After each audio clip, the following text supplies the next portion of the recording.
Hello. Hi guys. Good evening. Thank you for joining this Brahma Purana live stream. And today the first thing we will get into is this subchapter called Balarama's Greatness. But before that, let me mark this date because it's important, as you all know, for those who have been watching the news since the morning. This is, of course, night time, and I'm saying this for whoever of my descendants or my family members and people, anyone who watches this video years from now, 50 years, 100 years, 200 years from now. You all must remember that this was the day when we set upon the journey to reclaim our past. We are perpetually on that journey for the last few years anyway, but today was sort of an official sanction that yes, we are doing this, bro. And also, let me just remind people, for those who are watching years from now, that this is basically 6th September but 12 in the night. So it's basically 5th September Tuesday night time, and since it's already 12 past, therefore it's 6th September. And on 5th September morning we got the news that for the G20 summit that's going on in Delhi, the Indian government has given out invitation cards to people from the president, but saying that it's from the president of Bharat, not India. So that's pretty insane. And okay, let me just see what's. Oh yeah, something was up with the live chat, so I couldn't see any comments. I was wondering if I'm talking alone on my own. Evening, Dada. Yes, India থেকে Bharat. Yes, নমস্কার নমস্কার. জয় শ্রীরাম. জন্মাষ্টমীর আগের দিনেই হলো, হ্যাঁ. And I don't think they are really going to change everything. At least they are not going to change it officially as of now. In this coming mysterious special parliament session that's about to happen. But a sort of discourse has been now started officially from the government side. Also, it has been triggered deliberately that chalo ab tum log lado apne mein, debate karte phiro, and let's see who wins. Let's see which voice has become the strongest, because we are probably going to make it, we are going to call our country Bharat sooner or later. But as we coincidentally discussed just on last night's live stream only, that if at all we do end up naming our country Bharat, it has to be right now, because right now we are at the best spot of our economic developments and all the great things are happening. So if it's done sometime later on, when our economic growth does slow down, it's not going to be perpetually 8%, 10%, right? It's someday going to get down to 4%, 3%, 5% again. Like USA has never seen GDP growth rate higher than 4%, but they got onto the party so early on. For example, our Islamic invasions are still going on in the 1700s, okay, and Adam Smith is writing Wealth of Nations in 1776, the year USA becomes independent. So they were obviously early to the party.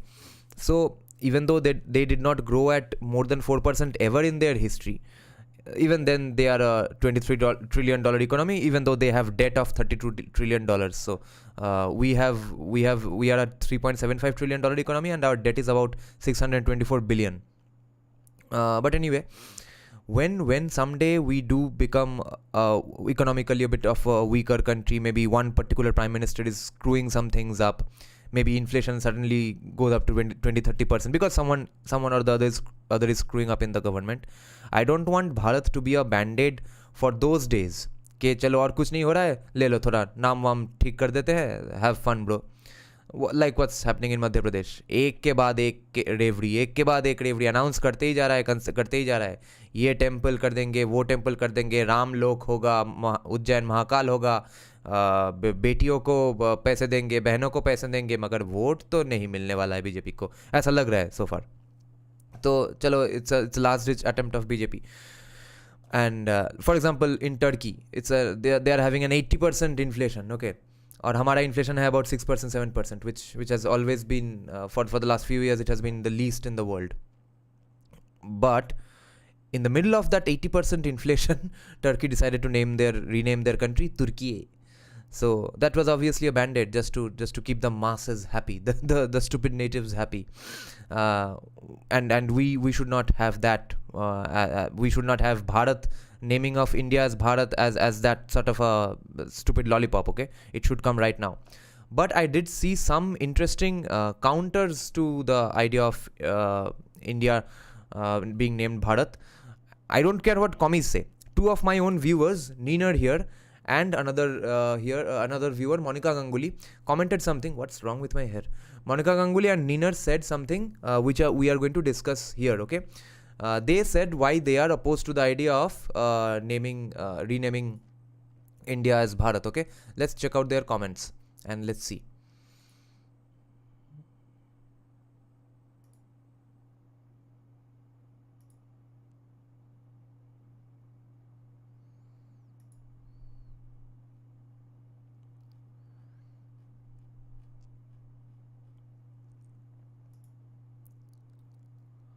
So here, both the comments are here, okay? Both interesting criticisms. Monica Ganguly said, I think it will help the India alliance. They will say that look, Modi fears our alliance so much that he has been removing India from constitution.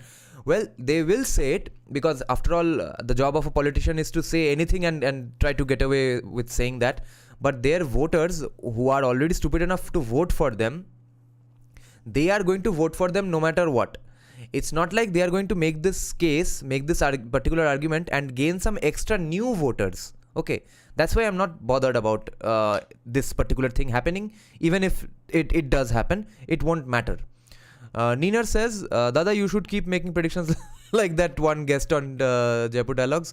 On a lighter note, I hope this doesn't pass because I feel it is nonsense personally. India is equal to Bharat in English. Name given by outsiders to call us, not even derogatory, but just their civilization's perspective for us. Bharat is equal to Bharat in all languages, named after our legendary Raja of whom we are descendants. Yes, descendants of the Bharata tribe. When we are accommodating Bharat into English, then we are accomplishing nothing but making English Indianized and creolized, that is making it a nonsensical mixed language, which which is inevitable kind of. Indians need to know their mother tongue to understand the etymology and significance of the word Bharata, not in English, which will make them think, oh, it's just another word, no real meaning. Rather than this proposal, why don't we stop government's functions in English entirely? We can pick one language each from north, east, west, south and use them along with Sanskrit as official.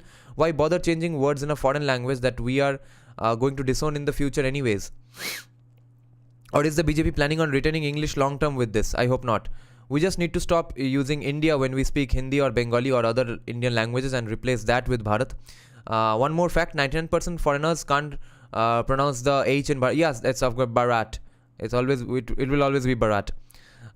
So why create more confusion for them? I think this proposal is not good. Okay, so my disagreements to this are, first is, in Bengali, in basically in all Indian languages, we generally by reflex action only, we already say Bharat only. In Bengali we say Bharat or Bharat Barsho. No one says India in while speaking in Bengali. Okay, I think some anglicized Bengalis do say it these days, but it's not very common. And it's said in Bangladesh as well. Bangladesh में भी India बोलते हैं, not Bharat, क्योंकि उनको हर चीज़ में जलन होती है कुछ संस्कृताइज्ड वर्ड यूज़ करने में. And other than that, the language policy, whether English will be accepted or rejected completely, that's a very long game, right? It's not happening anytime soon, making Sanskrit official language, etc. Recently one of my shorts which I made about 3 weeks ago from a live stream which we did about 1 or 2 months back, that has recently gone basically viral. Okay, I'm gaining huge numbers of followers because of that one particular short. It has gained about, and it didn't go viral in the first week. In the last 1 or 2 weeks, suddenly it has gained 3.3k views. Okay, which was my idea, that how to make Sanskrit the official language, which is let's get a 20-25 year arbitrary time frame. So make compulsory Sanskrit learning from when they are in upper KG or class 1, whenever they begin learning any language. Eliminate Hindi वैसे भी movies देख के सीख लेंगे, नहीं भी सीखे तो क्या आ गया. नॉर्थ ईस्ट में हिंदी ज़्यादा किसी को आता नहीं है, तमिलनाडु में तो मैंने सुना है कि नहीं आता है किसी को. तो अगर नहीं आता है, वैसे भी बिना हिंदी के चल रहा है तो चलने दो. इंग्लिश लगेगा थोड़ा बहुत बिजनेस के मामलों में, और ये जो ट्रांजिटरी फेज है उसमें भी इंग्लिश में हम बात करके चला लेंगे. But let's start the journey towards Sanskrit by having then Sanskrit mother tongue and English, not Hindi. So in that also there were pretty insane hilarious criticisms, but there are criticisms so far for making even Sanskrit, right? Hindi में तो excuse है कि north Indian cow belt का भाषा सबके ऊपर थोप दिया. संस्कृत में तो वो एक्सक्यूज भी नहीं है, फिर भी एक्सक्यूज बना रहा है. एक आदमी ने आज कुछ देर पहले ही कमेंट किया कि first make sure that every kid has basic education, then make Sanskrit the official language. तो ये इमोशनल कॉमी आर्ग्यूमेंट तो मेरे कान से फिल्टर हो जाता है आजकल. तो I gave him some trolling reply as well. But anyway, so you see, even Sanskrit is going to have some hilarious counters and basically people who wouldn't want Sanskrit to be the official language. So if we stop, if we don't change the name of our country to Bharat just because our main long-term goal is going to be eliminating English altogether, it's not going to work, or it's going to be a huge delay. But other than that, even if I agree with all your arguments, even then I would say Bharat is just too important a name to have. Okay, this is an important message that needs to go, that we are not having that thrice distorted word for name for our country. Okay, Sindhu नदी से हिंदू नदी, हिंदस, Indus, indica, उसके बाद आया India. It's a 4-5 times distorted name. So please, Bharatvarsh, or even Jambudvip, name anything other than India. So and them not being able to pronounce is not a serious argument, right? I'm sure you were joking too. So उनको तो India बोलते हैं, वो तो India भी नहीं बोलते हैं, तो प्रोनाउंसिएशन वैसे भी ठीक नहीं होगा. तो बर्बाद ही बोलने दो. तो कल मैं एक स्वीडन का एक जर्नलिस्ट का कवरेज देख रहा था. यहाँ पे इंडियन के कम्युनिस्ट जो कि बिजनेस का स्पेलिंग भी नहीं जानते, बिजनेस वर्ड का, वो तो पूरा बोलते फिरते हैं कि ईज ऑफ डूइंग बिजनेस बोला था मोदी जी ने, कहाँ हुआ ease of doing business. Of course not as much as Sandeep Sanyal would like, not as much as a libertarian would like. तो why the fuck should we listen to a commie about business, ease of doing business. हाँ, उन चुतियों की वजह से तो आज तक हमारा ईज ऑफ डूइंग बिजनेस इस हाल में है. तो anyway, so that Swedish journalist was asking another Swedish woman who I think works for the Swedish government, and so it's sort of a mediatory between all Indian government, Indian businesses and Swedish businesses. She's a Viking descendant lady. Her surname is also that something Sun, which is a Viking custom. So she is saying that Indian government, Indian political scene is basically pretty stable these days, at least in comparison to the rest of the world, and ease of doing business has increased so much. So you see, and so she says ease of doing business has increased, but commies think ease of doing business has not increased. So anyway, she was also forced to say the word that she's saying that they have this great policy called the Gati Shakti plan. So Gati Shakti बोलने दो, उसके लिए हम थोड़ी word change करके high power speed India ऐसा कुछ नाम दे दे. Pronunciation तो गलत होता ही रहेगा. Okay. Now we will get into Brahma Purana bit, and then we will okay, let me check just some comments. Ninar is saying, by the way, we gave China its name Chin from Sanskrit. Yes, Mahachin is in Tibet. We should stop thinking for the so-called global perspective, which is essentially only European perspective. Humans have come from Africa, therefore they do not belong in India too, also their languages. Namaste. Main argument against it is Sanskrit is an Aryan language, and Aryans are foreigners too, just like British. That argument is going to be very weak these days. There's too much counter argument, too much counter evidence for that. Nina, you will love the channel that I referred to you. We should promote our languages along with using Bharat as our nation's name. Yeah, I admit I may be wrong. Even I am not fully convinced on both my sides and yours argument. Yeah, I do not agree with Nina. Abhay, true, but that woman is the greatest shrill. Nityanand Mishra proves in his video that Bharat name came from two kings. One, the son of Shakuntala, two, son of Prithu Raja. I see. আমি ভারত বলি যখনই আমায় Bangla, in Bengali we always say Bharat. And in southern India, I guess it's Bharatam. Bharat is originally from Bhu root, which means to bear hold. It is a name of Agni too in Vedas. I see. এই India অ্যালায়েন্সের জন্য কোনো লাভ হবে না, India landslide majority নিয়ে আবার জিতবে। I don't think India alliance is hopeful of a victory. The stuff they are doing, I think they've given up basically. Because in Bengal, for example, there's not even going to be any seat sharing. Everyone's going to fight against everyone else in seats. What's going on? And the best thing is in Kerala. In Kerala, Congress and CPIM are going to leave seats for the other party in their alliance. So now BJP is really happy about that, because BJP will be the rank 2 in every seat in entire Kerala, even though they get like 10,000, 15,000 votes. All this while they were the distant third in every seat behind either CPM or Congress. Now they will be the second opposition in every seat all across Kerala, because CPM and Congress will leave seats for each other, and that's not going to even happen in Bengal. Okay, as far as I've heard, Trinamool and Congress are probably going to leave each other some seats. CPM is not. Trinamool and Congress are going to go full on against each other. Trinamool Congress versus CPM. So who are Bengali non-BJP folk basically supposed to vote for? It's a huge, hilarious situation that's going on in Bengal, okay? If at all Mamata Banerjee suddenly becomes the Prime Minister candidate now, which they will have to, I think, announce beforehand. Even if it's a hilarious candidate, there has to be a candidate. Who are Bengalis supposed to vote for? Mamata Banerjee is one of the biggest parties in the India alliance. But in Bengal, India is saying to the Bengali voters, that to the non-BJP voters, that you vote who you wish for.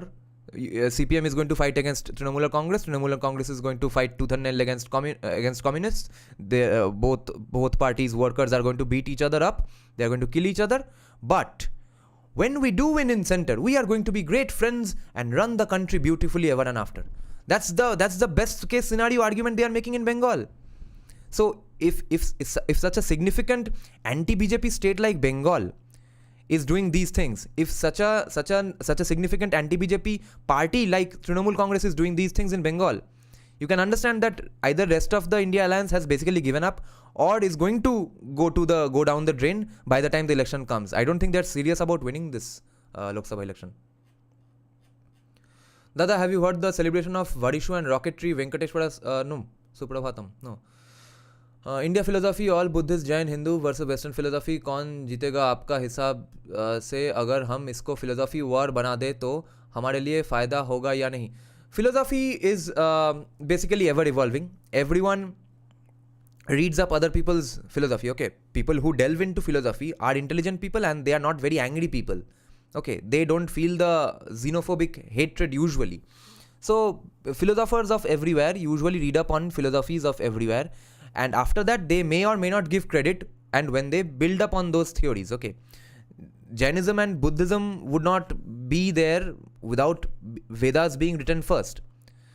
The Jainism, Buddhism came as a counter to Vedas. They said that, see, we disagree on these things and we have a better solution. Then comes Western Enlightenment, Renaissance, everything. So whatever philosophy you read and works best for your life, makes your life more fruitful, happier, makes you more intelligent, makes you take better decisions, that's the best philosophy. Philosophy is not great and does not win competitions arbitrarily in the abstract. Philosophy has to work for you in your personal life. I would love to know your views on their arrangement. I see, okay. Celebration of Varisu and rocketry, okay. Indic ones are concerned with ending all suffering. Happy Janmashtami. Whereas Western ones are arbitrary. Yes, Sitaram Goel said the same thing. Actually, Ram Swarup said this to Sitaram Goel, that Western philosophy is basically mere cerebrations, whereas Eastern philosophy is about applying it in your personal life. He is a Malayali. Okay. Now I'll get into Brahma Purana a bit, and then I have some other stuff to discuss about all the things that might happen in the mysterious special session of Parliament. So, Balarama's greatness. The sages said to Vyasa, "O sage, we wish to hear about the intelligent Balabhadra again. about his bravery and valor.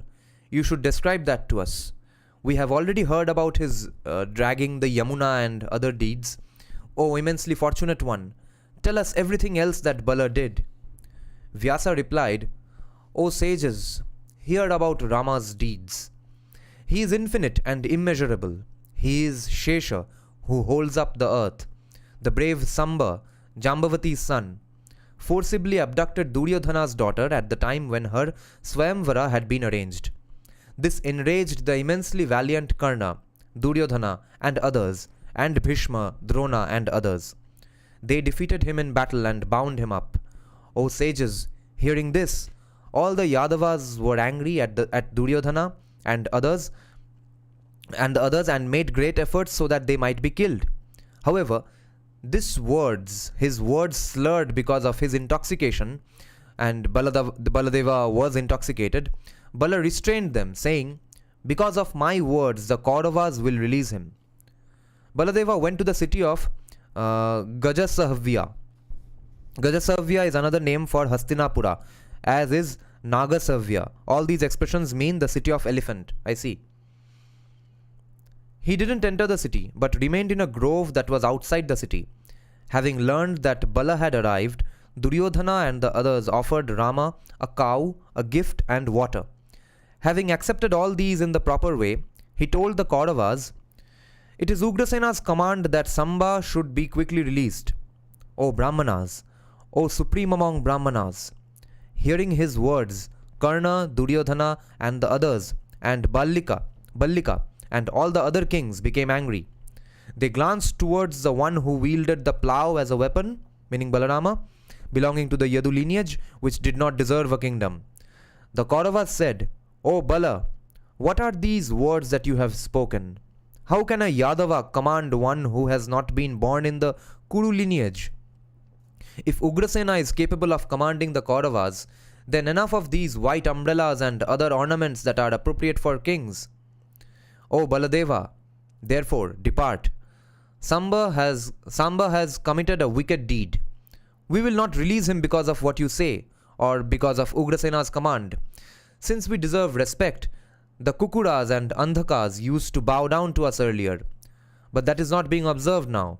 How is it that a master is being commanded by servants? Because we treated you as equals and sat down on the same seat to seat, you have become full of insolence. But it is not your fault. Good policy does not please those who should be ignored. इसको बंगाली में कहते हैं कुकुरेर पेटे घी सज्ज जाए ना.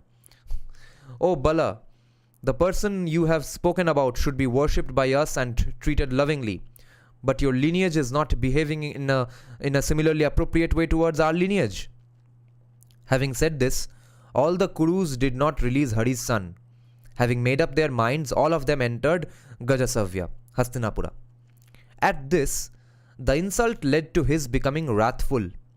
Intoxicated, the one who used the plough as a weapon raised his terrible plough and whirled it around. As the great-souled one struck with its side, the earth was shattered. He slapped his chest and the sound filled the directions. His eyes turned extremely coppery red, and as he spoke, his forehead was furrowed in a frown. Baladeva said, These evil-souled Kauravas have no substance, but they are intoxicated by their strength and wish to establish their supremacy over us. This is indeed due to destiny.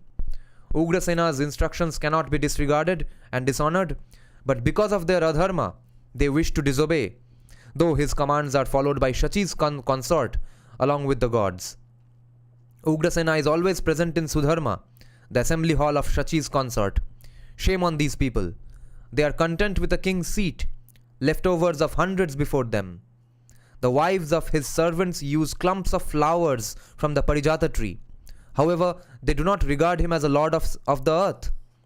Here a footnote is given that there have been hundreds of ordinary kings earlier, therefore the throne is like a leftover. However, Ugrasena has the Parijata tree in his garden, and even the wives of his servants can use those flowers. Okay. Now, Balarama continues that, Let Ugrasena, the protector of all the kings, remain where he is. Today I will go to his city only after removing all the Kauravas from earth. Karna, Duryodhana, Drona, Bhishma, Ballika, Dushasana, Bhuri, Bhurishrava, Somadatta, Shala, Bhima, Arjuna, Yudhishthira, the twins, and all the other Kauravas. I will slay them and destroy their horses, chariots, and elephants. Taking the brave Samba and his wife with me, I will go to the city of Dwarka and tell Ugrasena and the relatives about this. Alternatively, as urged by the king of the gods, I will quickly remove the burden, along with the Kurus and all the Kauravas. I will swiftly hurl the city of Nagashavya into the Bhagirathi. A footnote is given that Kauravas means descendants of the Kurus, hence both terms have been used, though they are really synonymous. What a threat. I will swiftly hurl the city of Nagasavya into the Bhagirathi. The one who used the club as a weapon said this, and his eyes were red with rage. The one with the palm tree on his standard, meaning Balarama's standard had a palm tree, his standard meaning a stick, danda.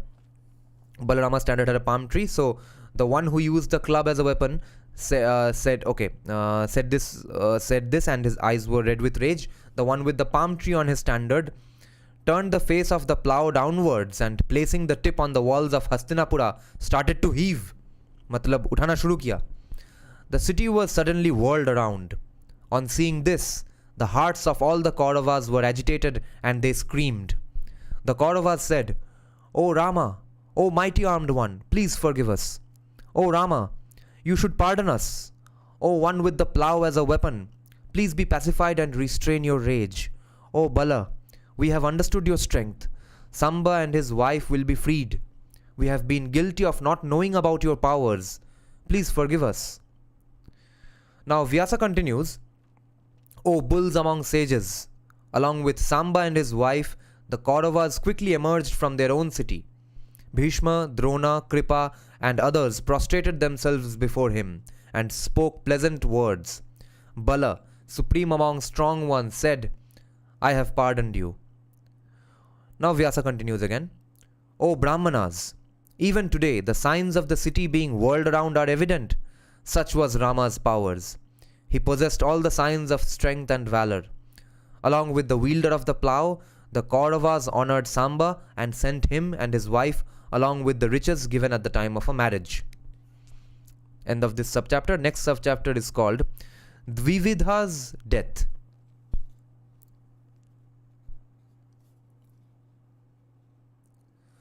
Want to know if there was Sankarshan उपासना? पता है मुझे, लेकिन हमें attack mode में काम करना पड़ेगा. अभी तक हम डिफेंस मोड में ही काम किए हैं. Our philosophies do not have the same goal as them. First, I think West is important to keep the civilizational memory alive. Philosophy war use soft power की तरह कर सकते हैं.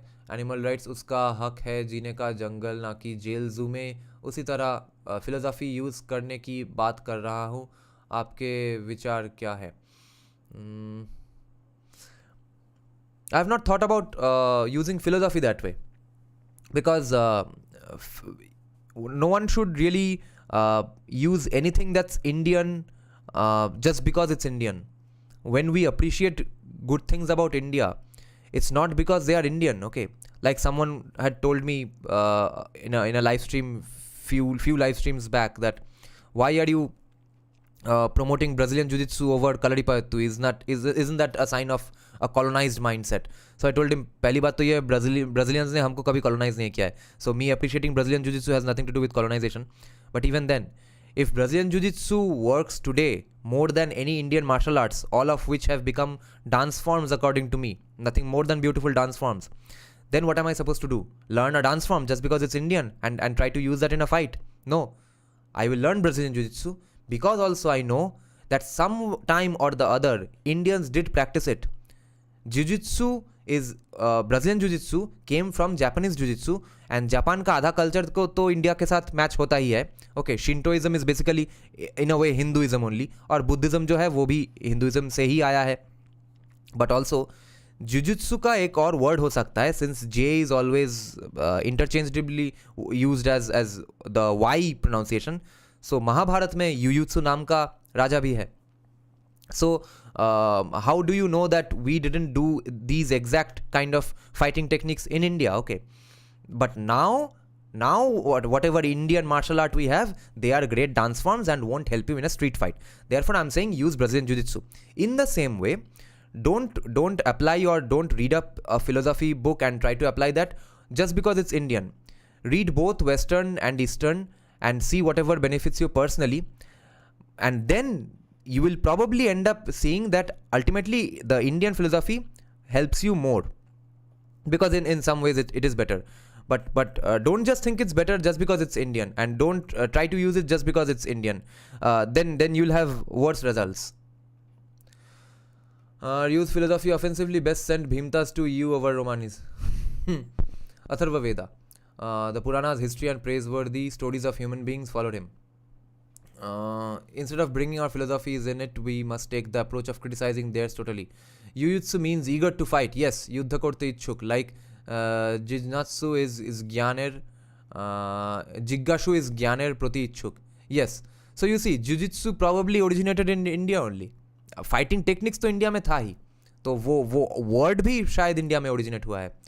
The thing about Celtic myths is I found there's a Celtic goddess Danu which is an asura in our Vedas. Yes, that's why they were kicked out from India probably, the Druhu tribe probably, and which is why this Celtic mythology epic fantasy book series that I've read is set in a place called Banished Lands, because Celtic mythology talks about them being a people who were banished, and they settled wherever they settled became their banished lands. So it all checks out. That therefore Yamna tribe is probably the Indian tribe which were kicked out. Rigvedic goddess Danu is worshipped by Celts. What more evidence do we need? It's very little evidence, but it's whatever evidence we have, usme se this seems pretty strong enough. And if someone tries to say that no, it's absolutely impossible that that's the case, then we will have to look upon them as that Aryan invasion theory myth wala people. Ancient Iranian religion is also reverse of Hinduism. Asuras are good and Devas are bad in their religion. Yeah. Danu is the mother of Vritra Asura who Indra killed. Yeah.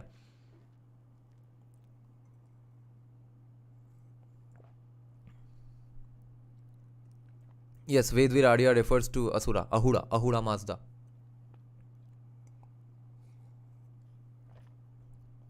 Okay, next subchapter is called Dvivida's death. Vyasa said, O sages, listen. O Brahmanas, all of you hear about the other kings that Bala, who is full of strength, did. The other kings that Bala, who is full of strength, did. Okay. Naraka, the Indra among the Asuras, was opposed to the side of the gods. The Vanara named Dvivida was immensely valiant and was his friend. Etymologically, Vanara means similar to a man, Nara. The word is translated as monkey or ape, but we have decided to leave it as Vanara here. This strong one was bound in enmity against the gods.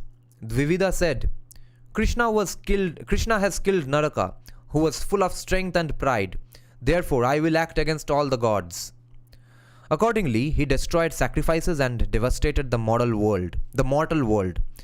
Confounded by his ignorance, he destroyed sacrifices, meaning yagyas or balis. He violated the rules of the virtuous and destroyed embodied beings. Fickle in his behavior, he burned down kingdoms, cities, villages and intervening places. Embodied beings kya hai? Idols. Are they talking about Islamic invasions here? Fickle in his behavior, he burned down kingdoms, cities, villages and the intervening places. Sometimes he hurled down mountains and crushed villages.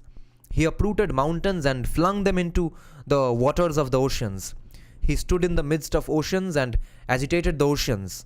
O Brahmanas, thus agitated, the ocean violated the shoreline. So, floods happened. The great force flooded the shores, the villages and the cities. He could assume any form at will, and assumed giant forms. In these proud forms, the Vanara wandered around, plundering and crushing everything. In this way, the evil-souled one distorted the entire universe. Deprived of self-studies and Vashatkara, the Brahmanas were extremely miserable. On one occasion, the one with the plough as his weapon was drinking in the grove of Raivata. The immensely fortunate Revati and other beautiful women were with him. As they sang amidst those charming women, He was like a crown. The supreme and excellent one from the Yadu lineage pleasured himself like Kubera on Mandara. The Vanara arrived there. Seizing the plough and the club, he stood in front of him and started to mimic him. Facing the women, the monkey laughed.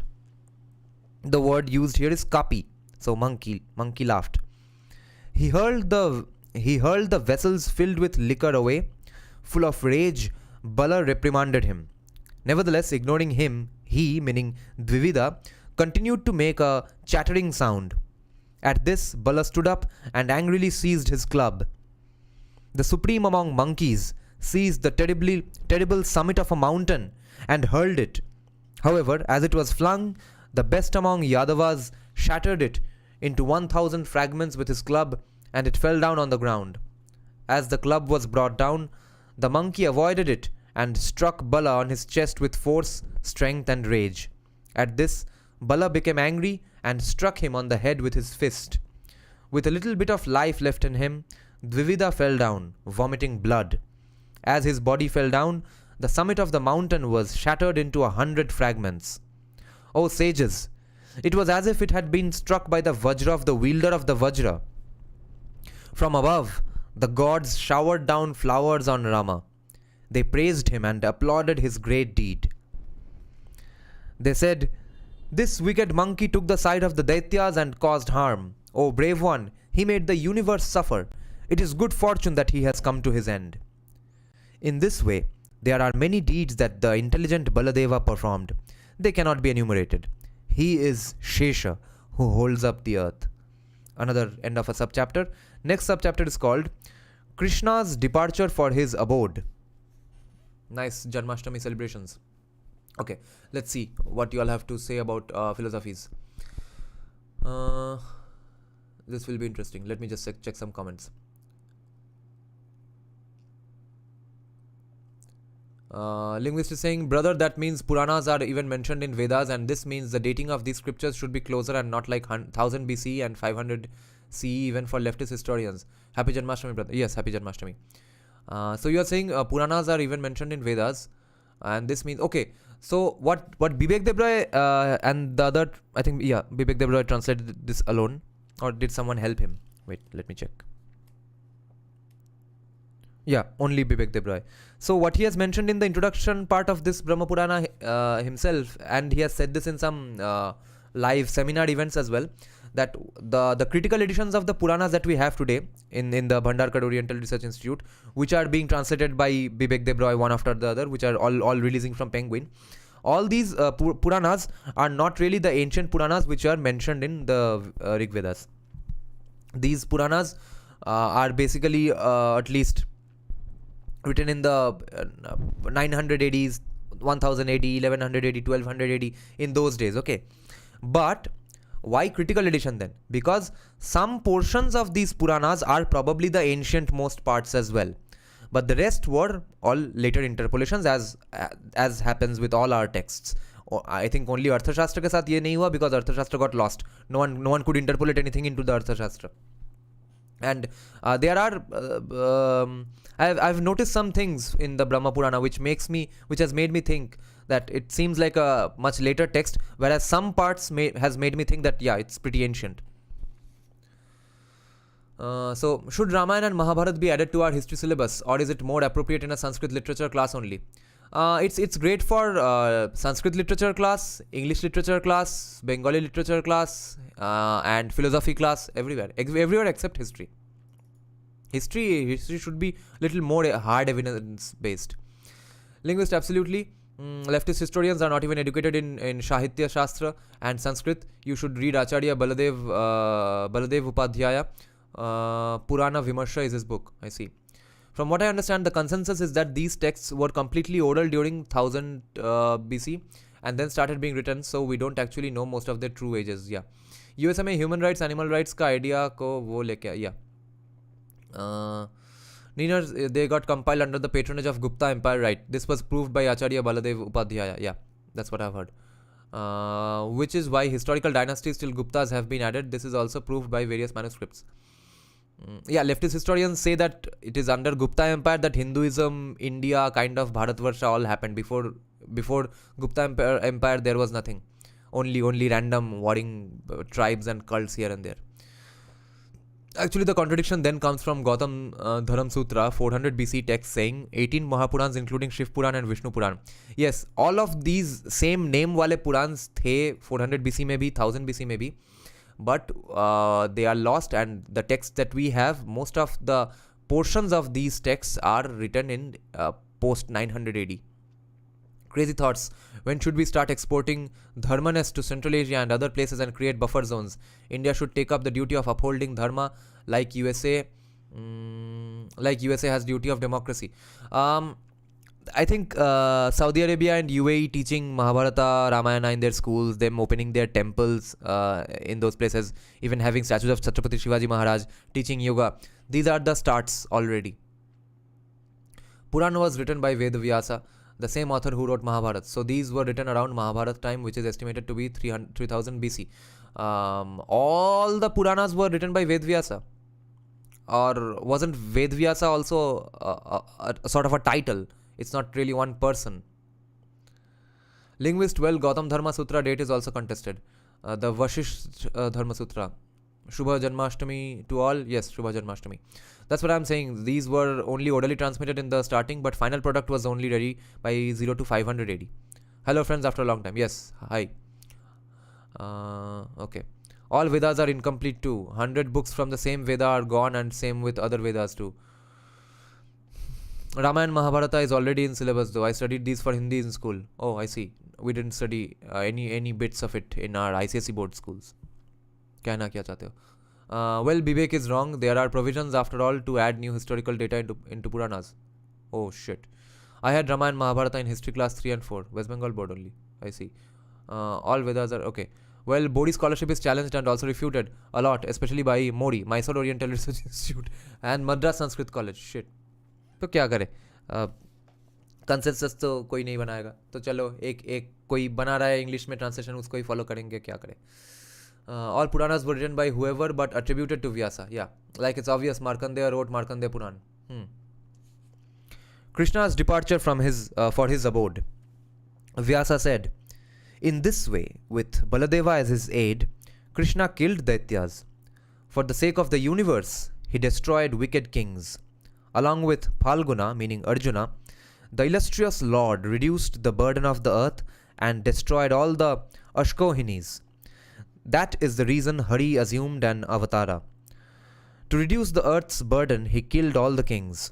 Using the curse invoked by Brahmanas, he then destroyed his own lineage. Krishna abandoned Dwarka and gave up his human form, which was Vishnu's portion. He again entered his own abode. Okay, another argument that I've heard for saying that that at least Brahma Puran was written after 1200 or 1300 AD is that since they have mentioned the Puri Jagannath temple here, okay, which according to historians was built at around 1100 1200 AD.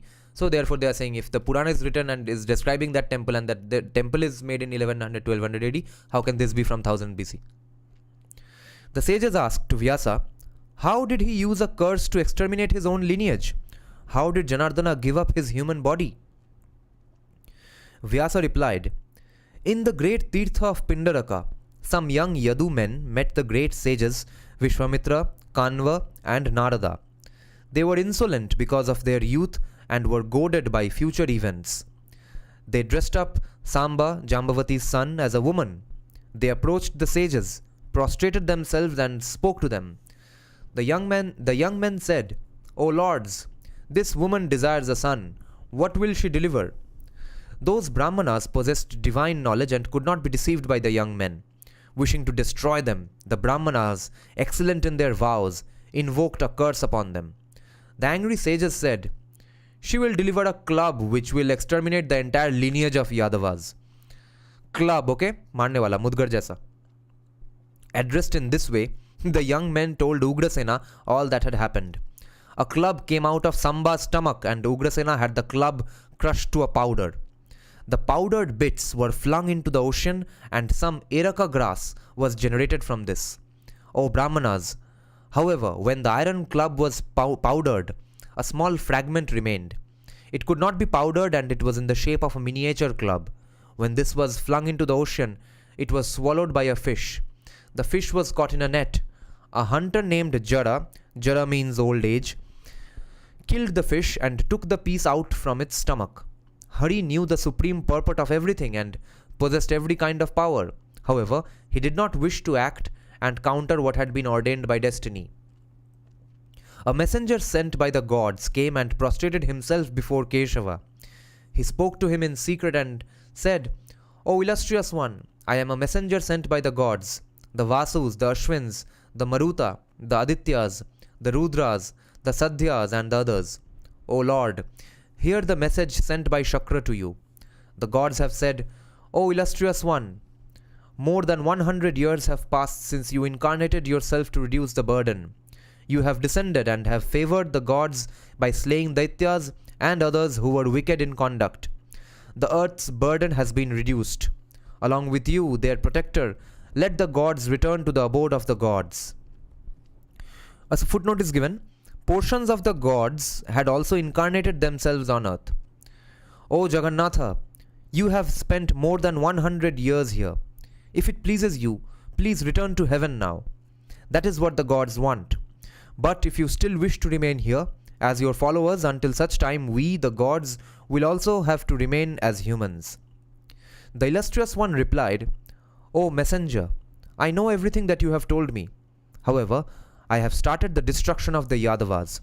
If the Yadavas are not exterminated, they will constitute a grave burden on the earth. But I will quickly ensure their destruction within 7 nights. Dwarka was retrieved from the ocean and I will submerge it in the ocean again." Okay? Dwarka got submerged when? About 8,000 years ago, probably, after the last ice age. So it's being described of that situation. It's not, of course, a live commentary, but they are saying that they know that there was a city called Dwarka and then it got submerged. Holy shit. Dwarka was retrieved from the ocean and I will submerge it in the ocean again. Having destroyed the Yadavas, I will proceed to the abode of the gods. With Samkarshana as my companion, I will give up this human body. The gods and Indras of the gods should take it as if I have already gone there. For the sake of reducing the earth's burden, Jarasandha and the others have been killed. However, the Yadus constitute an even greater burden. I must reduce this extremely great burden on earth. Dharti ka boj, literally. That's where this conception came from then. After this, I will do what they have asked and go to the world of the immortals. Please tell them that. Thus addressed by Vasudeva, the messenger of the gods prostrated himself before him. O sages, he went to heaven and presented himself before the king of the gods. Night and day, the illustrious one witnessed evil portents in heaven, in the sky, and on earth, signifying the destruction of the city of Dwarka. Seeing this, he told the Yadavas, "Behold these extremely terrible and great omens. To pacify these, without any delay, we should go to Prabhasa." Uddhava, the great devotee, prostrated himself before Hari and said, "O illustrious one, what should I do now? Instruct me." "O illustrious one, I think that you will destroy this entire lineage." "O Achyuta, I can see portents that indicate the destruction of the lineage." The illustrious one replied, "Through my favors you will have a divine power of movement. Go to the sacred hermitage of Badri on Mount Gandhamadana. This is Nara and Narayana's region and is the most sacred spot on earth. With your mind in me, through my favors, you will obtain success there. When I have destroyed the lineage, I will go to heaven. After it has been abandoned by me, the ocean will flood Dwarka." Thus addressed and urged by Keshava, Uddhava prostrated himself before him and went to Nara and Narayana's region, meaning Gandhamadana. "O Brahmanas, all the Yadavas mounted chariots that could travel fast. With Krishna, Rama and others, they left for Prabhasa. Having reached Prabhasa, the Kukuras and Andhakas controlled themselves. However, to please themselves and with Vasudeva's permission, they started to drink liquor. As they drank, there was a clash between them. The fire of dissension that resulted led to the destruction of the Yadavas. Using the strength of divine weapons, they killed each other. When the weapons were exhausted, they seized the Eraka seeds that were nearby. As soon as they seized the Eraka seeds, these were seen to turn as hard as the Vajra. With these, they struck extremely terrible blows and killed each other. O Brahmanas, Pradyumna, Samba, Kritavarma, Satyaki, Aniruddha, Prithu, Viprithu, Charudeshna, Subahu, Akruda, and others struck each other with Eraka grass that was like the Vajra and killed each other. Hari tried to restrain them, but they thought that Keshava had come to help them and continued to kill each other. At this, Krishna also became angry and seized a fistful of Eraka. In his hands, this turned into an iron club. Acting like an assassin, he killed all the Yadavas who were left. Others violently attacked and killed each other. O supreme Brahmanas, while Daruka looked on, Jaitra, the chariot of the wielder of the chakra, was swiftly dragged into the middle of the ocean. The chakra, mace, shanga bow, the quivers, the conch shell, and the sword circumambulated him and left along the path of the sun. O excellent Brahmanas, in an instant, with the exception of the mighty armed Krishna and Daruka, all the Yadavas were destroyed. As they roamed around, they saw Rama seated near the root of a tree. They saw a giant serpent emerge from his mouth. Then, worshipped by Siddhas and Uragas, the serpent left for the ocean. With an offering of Arghya, the ocean presented himself before him. Worshipped by the excellent serpents, he entered the water. Witnessing Bala's departure, Keshava spoke to Daruka. The illustrious one said, "Tell Vasudeva and Ugrasena everything, Baladeva's departure and the destruction of the Yadavas. Seated in yoga here, I will give up my body. Tell the residents of Dwarka and Ahuka that the ocean will flood the entire city. Therefore, prepare your chariots and wait for Arjuna to arrive. Do not remain in Dwarka, but leave with Pandava. You should go wherever Kaurava goes." As a descendant of Kuru, Arjuna was also Kaurava. "Go to Kaunteya Arjuna and tell him my words. These are my relatives. To the best of your capacity, protect them. With the people of Dwaravati, along with Arjuna, you will leave, and Vajra will become the king of the Yadus. Aniruddha's son Vajra will become the king of the Yadus." Wow, that was a lot of action. Next subchapter begins. It's called Krishna's Ascent to Heaven. Wow, this was a great day to discuss these. Okay, let me just check some comments. Yeah, so dating of Puranas. Yes, I'll have to check some comments.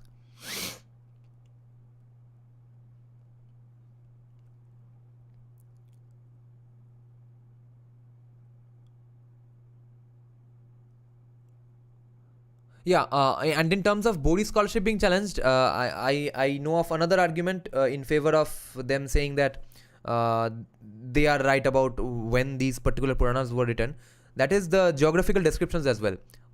Because in the early sections of Brahma Purana, before I started doing the live streams of Brahma Purana, the sections that I read on my own, they were full of just rich geographical descriptions. Okay, that they personified every mountain and river and said that they talked to each other, they spoke with each other, they were fighting amongst each other, etc. So this river is there, this river is there. So based on which river was where, okay, and in which time period, based on that also they have come up with the dates for these Puranas that we have today.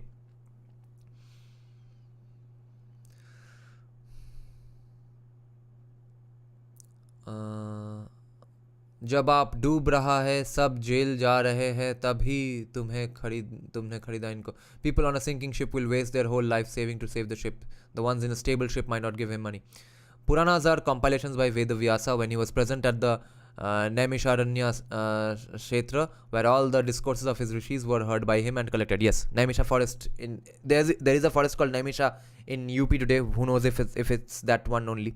Even in the beginning of this Brahma Purana as well, it was mentioned that there was Vedavyasa sitting in Naimisha forest. Maybe in 1,000 years, people will look at Rabindranath Rachanabali 30 volumes and say this must have been written by 20 people. For one person, it is impossible. Yeah, maybe. This is that is Musal Parva of Mahabharat in the version that I read. Kashidasi, Krishna becomes Thanos. अच्छा, यही हाल है इस TMC के. Well, Jagannath Vigraha is mentioned categorically in Rig Veda Khila Bhaga. So it is as old as Rig Veda. Also Tirumala mountain. Fuck. How is that possible?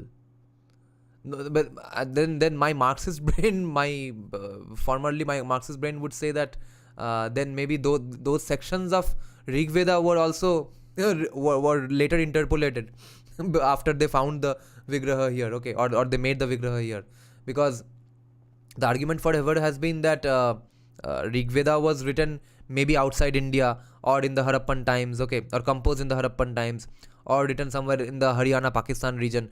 How did they know of a Vigraha in Orissa, in Utkala Kshetra? That is pretty crazy. Same might be for someone like Sri Aurobindo. Who knows really how vast the knowledge of the rishis of our past was. Leftists are stupid since they think that reconstruction of a temple by a dynasty is an evidence to there being no Jagannath temple before. Yeah, that also repeatedly happens in India. वो गर्भगृह तो change नहीं होता, बाहर का कुछ दीवार विवार टूट गया हो even because of natural calamities, वो तो रिकंस्ट्रक्ट हो ही सकता है. My understanding is that Vedvyas divided Puranas into many parts, as earlier it was one as stated in Matsya Puran. Maybe that explains it. Oh, I see.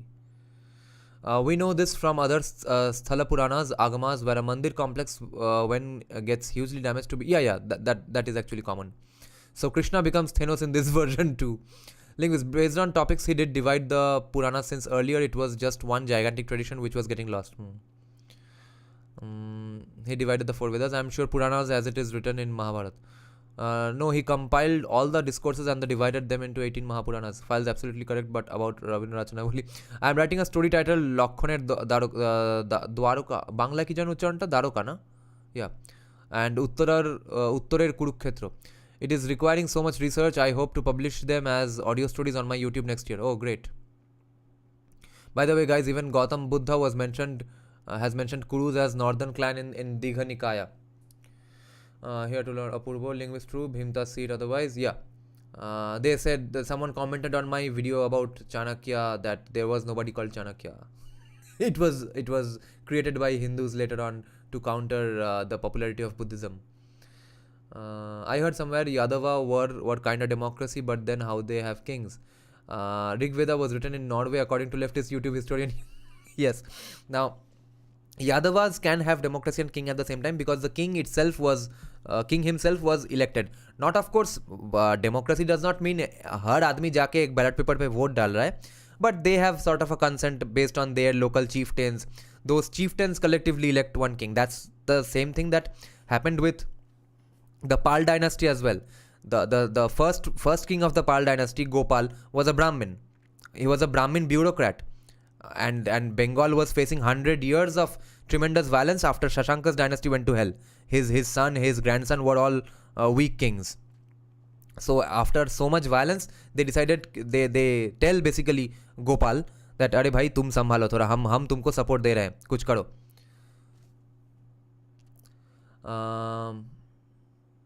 I even challenge Rig Veda being oldest, as Rig Veda mentions Samaveda, Yajurveda, multiple mandalas it is mentioned.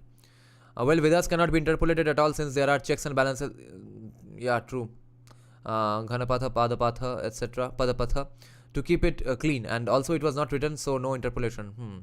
Here to learn, आपका YouTube channel का नाम क्या है? Yes, Rishi, many ways it was remembered like by name of Rishi verse, Deva verse, Chanda verse. When someone tries to add something new, it gets detected readily in Ganapatha. Ghanapatha or Padapatha. So, you guys are basically saying that this particular Brahma Purana that I'm reading is then more than about 2,000, 3,000 years old. Then that's even more fascinating. Then if Bibek Debroy knew this, Penguin was going to increase the price of this book. Chanda, etc. Yes, it was remembered, yeah. Could you talk on Shashanka and why you think he is the greatest Bengali king besides him starting our calendar? Because he was the strongest. He had united large portions. I think a king should not be considered great just because of his great administration.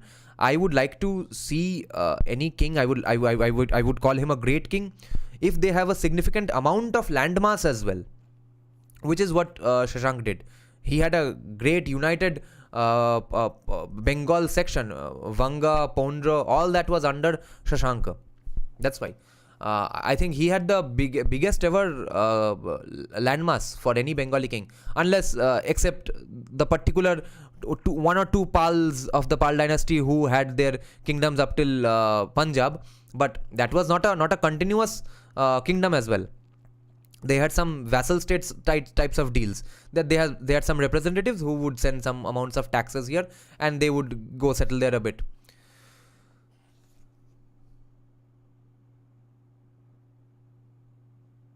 That selection of emperor by smaller kings is also seen during cancelled coronation of Ram in Ayodhya Parva. They don't have any problem in you reading this in live. Yeah, I think they will have they probably will have a problem if they come to know of it. They will probably hit a copyright. So I'm guessing, I'm hoping they won't, because after all it's not that popular of a book. Or I'm dividing it up into so many live streams. We are discussing other stuff as well. So they won't be able to copyright one particular live stream video really, because I'm not discussing the entire book. It's only a section. And other than that, I'm hoping they might think that since I've put the link of the book, etc., and they might think that after all it's kind of property of every Indian. The translation is not my property, but the text is kind of the property of every Indian, every Bharatiya. Therefore, they might not think of hitting a copyright. But if it was a more popular book, then the publisher would really get irritated. But it's not like Brahma Purana is a huge bestseller and I'm going to cut off some of their profits. It's not like that. So I don't think Penguin is going to take too much pressure here. No, there are additions to the Brahma Puran which are new. So my proposition is that those parts of discourses are old, but physical descriptions, history are latest. Please read Sitaram Goel and Ramswarup works live. Yeah, good idea. Someday. Abhi thoda bahut too many books are due right now. But I have already read the Sitaram Goel book, How I Became a Hindu already. That was my first set of videos. Joda Phul Twitter. Why am I able to see my comments only? Bhagavad is more popular Puran. Yeah. Vedavyasa will copyright strike. Krishna's ascent to heaven. Vyasa said, thus addressed, Daruka repeatedly prostrated himself before Krishna. After having performed pradakshina several times, he left, as he had been instructed. He first went to Dwarka. The immensely intelligent one then brought Arjuna and made Vajra the king. The illustrious Govinda Vasudeva merged his Atman into the Atman of the Brahman and supported all beings. He honored the words of the Brahmanas and showed respect to the words of Durvasa. That is, he honored their curses. O excellent ones! He seated himself in yoga, placing one foot on the other knee. The hunter named Jara arrived there. He held an arrow, the head made out of the last bit of the iron club. He noticed the foot. He noticed the foot which was in the form of a deer, meaning a deer's ear. O supreme among Brahmanas! He halted and pierced it with the spike. Having gone closer, he saw a four-armed man. He prostrated himself and repeatedly said, please show me your favors. Taking you to be a deer, I have done this in my ignorance. Please pardon me. Since I am already being consumed by my crime, you should not burn me down. The illustrious one replied, you should not have the slightest bit of fear. O hunter, through my favors, go to heaven, the place where there is happiness. As soon as he spoke these words, a Vimana arrived. Through his favors, the hunter mounted it and left for heaven. When he had left, the illustrious one united his Atman with the Atman, the Jivatman with the Paramatman. He merged himself into the Brahman, the undecaying, unthinkable, and sparkling essence of Vasudeva. He is without birth, without old age, and without destruction. He is immeasurable and is in all Atmans. Giving up his human body, he went to heaven. Now subchapter begins called Conclusion of Krishna's Account. And Another reason I would consider Shashank to be the greatest Bengali king ever is because he was also the probably the most significant Hindu king, deliberately Hindu king as well. The Sens were also significant Hindu kings, but they were not Bengali enough according to me, because let's say, I mean, everywhere came from everywhere, wo to hai hi, but since the Sen dynasty obviously started with Kannada people, Shashanka is kind of more obviously Bengali, whereas and Sens were devout Hindus as well, but and Sens were Shakta worshipping, whereas Shashank was very devout and devout Hindu and a Shaivite, and whereas after that we had Pals who were kind of fiddling with Buddhism or encouraging Buddhism. Some say they embraced Buddhism, but significant Hindu king last or first probably basically hai Shashank only. Yes, it's Shiromani among Puranas. I was reading Nighantu part and saw Dravida word being also a synonym for Brahm Omkar too. That's something which Stalin idiot will never accept. Yeah. I heard from Praveen Mohan that Arjun cremated Krishna in every part of Krishna turned to ashes except his heart. Arjun let him into the ocean and that heart appeared on the east coast and is now the Brahma Padartha present in the heart of Jagannatha Vigraha. Fuck. Dada Shashanka was so Hindu he literally cut off Bodhi tree in Bodh Gaya. Yeah, that's what I've heard. Although some say that it was not, he maybe have had some fights with them, but he didn't really cut them off. Otherwise, how would it grow back so soon? All the Arji, Upadhyay, Mukherjee, Ganguly, Bandyopadhyay, etc. Brahmins were brought in by Senas from Kanyakubja. Kanyakubja is Kanauj, right? I think they were brought from the south only. The story I've heard is that they went to Kanyakubja because they went there to research Hindu scriptures basically, and then some of them returned later on. But the people who were brought by Sens, they were brought from Karnataka only, which is why there are Bhatta Brahmins in southern India and in Nepal and in Bengal, Bhattacharya. String theory और अद्वैत बहुत सारे common thoughts मिलते हैं, आपका क्या विचार है? That is why at least in terms of theoretical physics or pure maths, theoretical mathematics, what they call dark matter or what they call the dark energy, both can be considered to be what we call God or at least Shiva to some by some accounts or by some explanations and in some contexts. Is my net gone or everyone's? No, only your net is gone. Yeah, I hope my net is working. Yeah. Okay.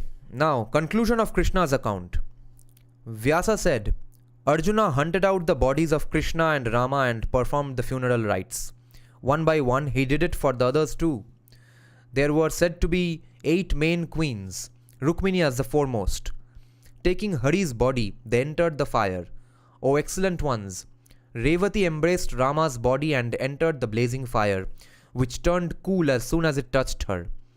Hearing about this, Ugrasena, Anaka Dundubhi, Devaki and Rohini also entered the fire. Following the norms, Arjuna performed the funeral rites.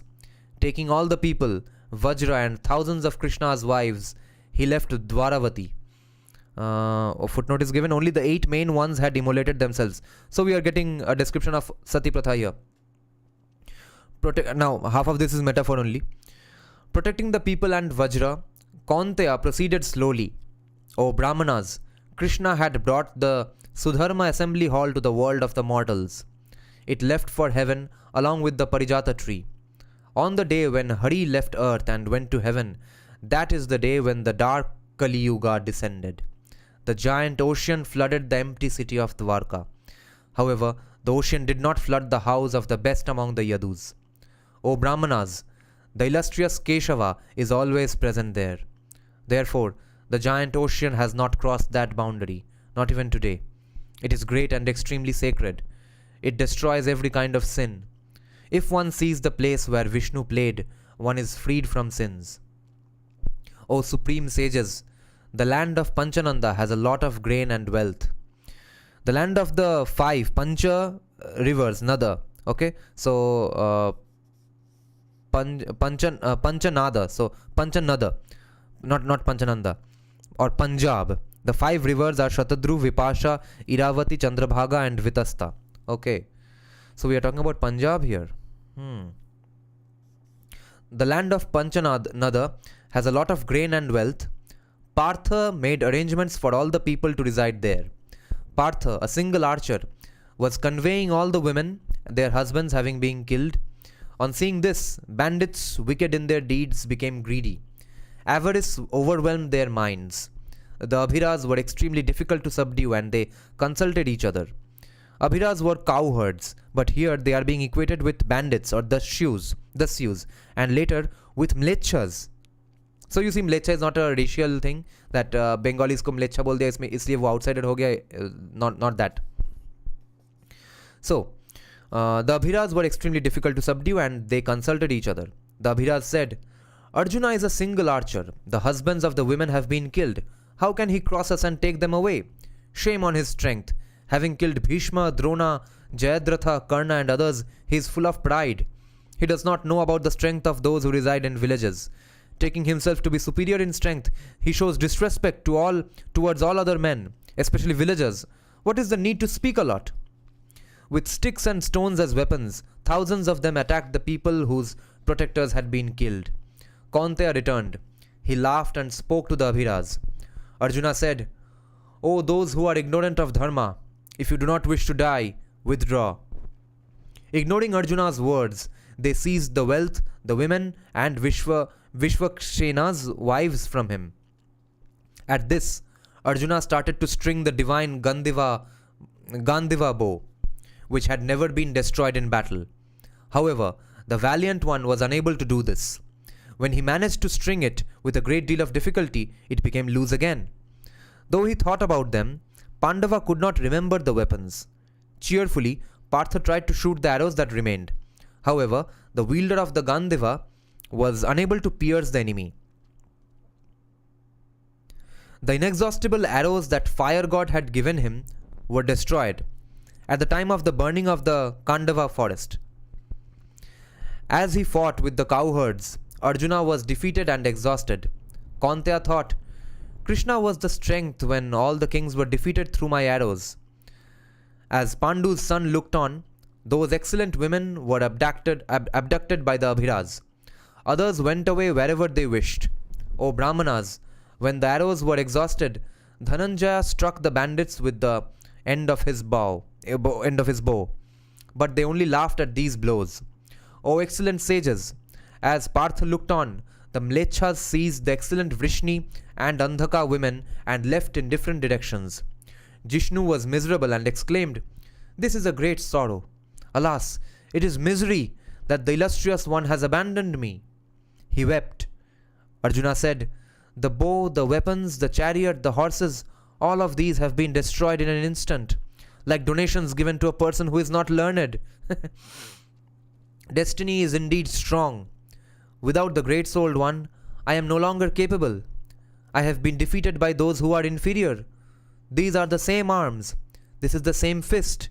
This is the same spot. I am the same Arjuna. But without the sacred one, everything is without substance.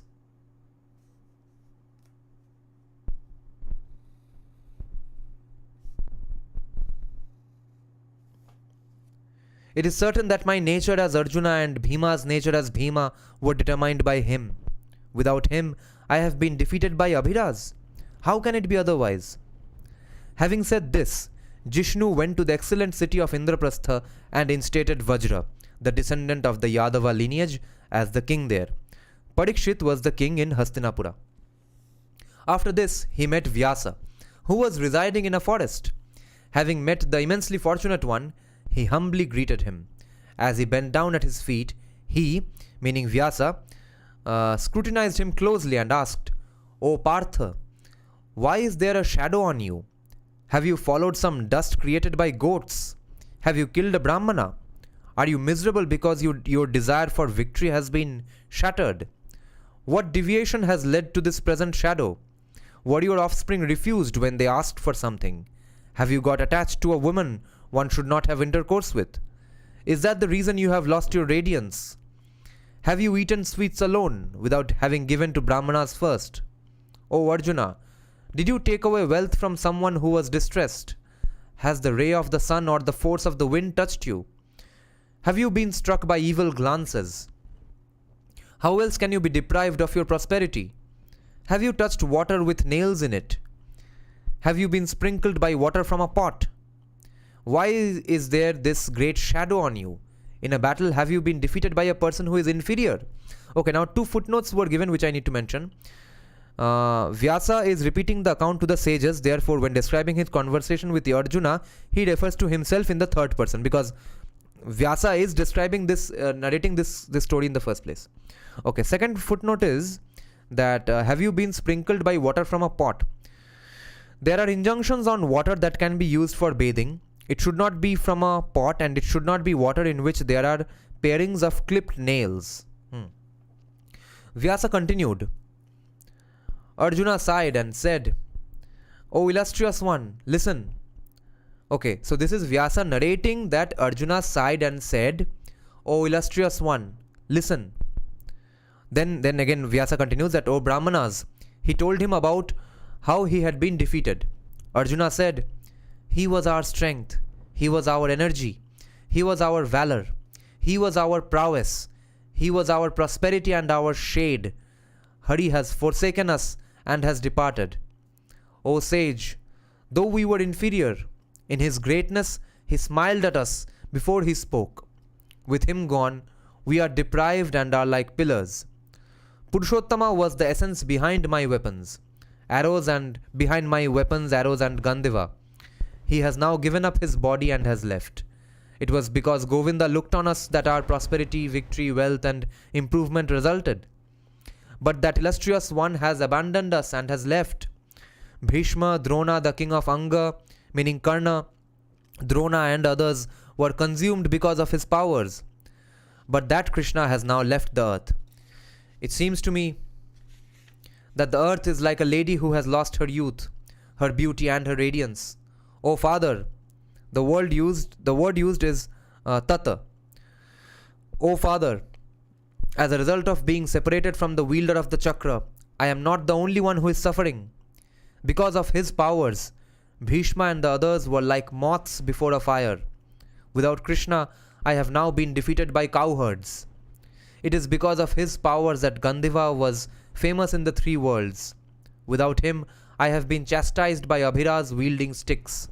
O great sage, I was conveying thousands of women who were without protectors.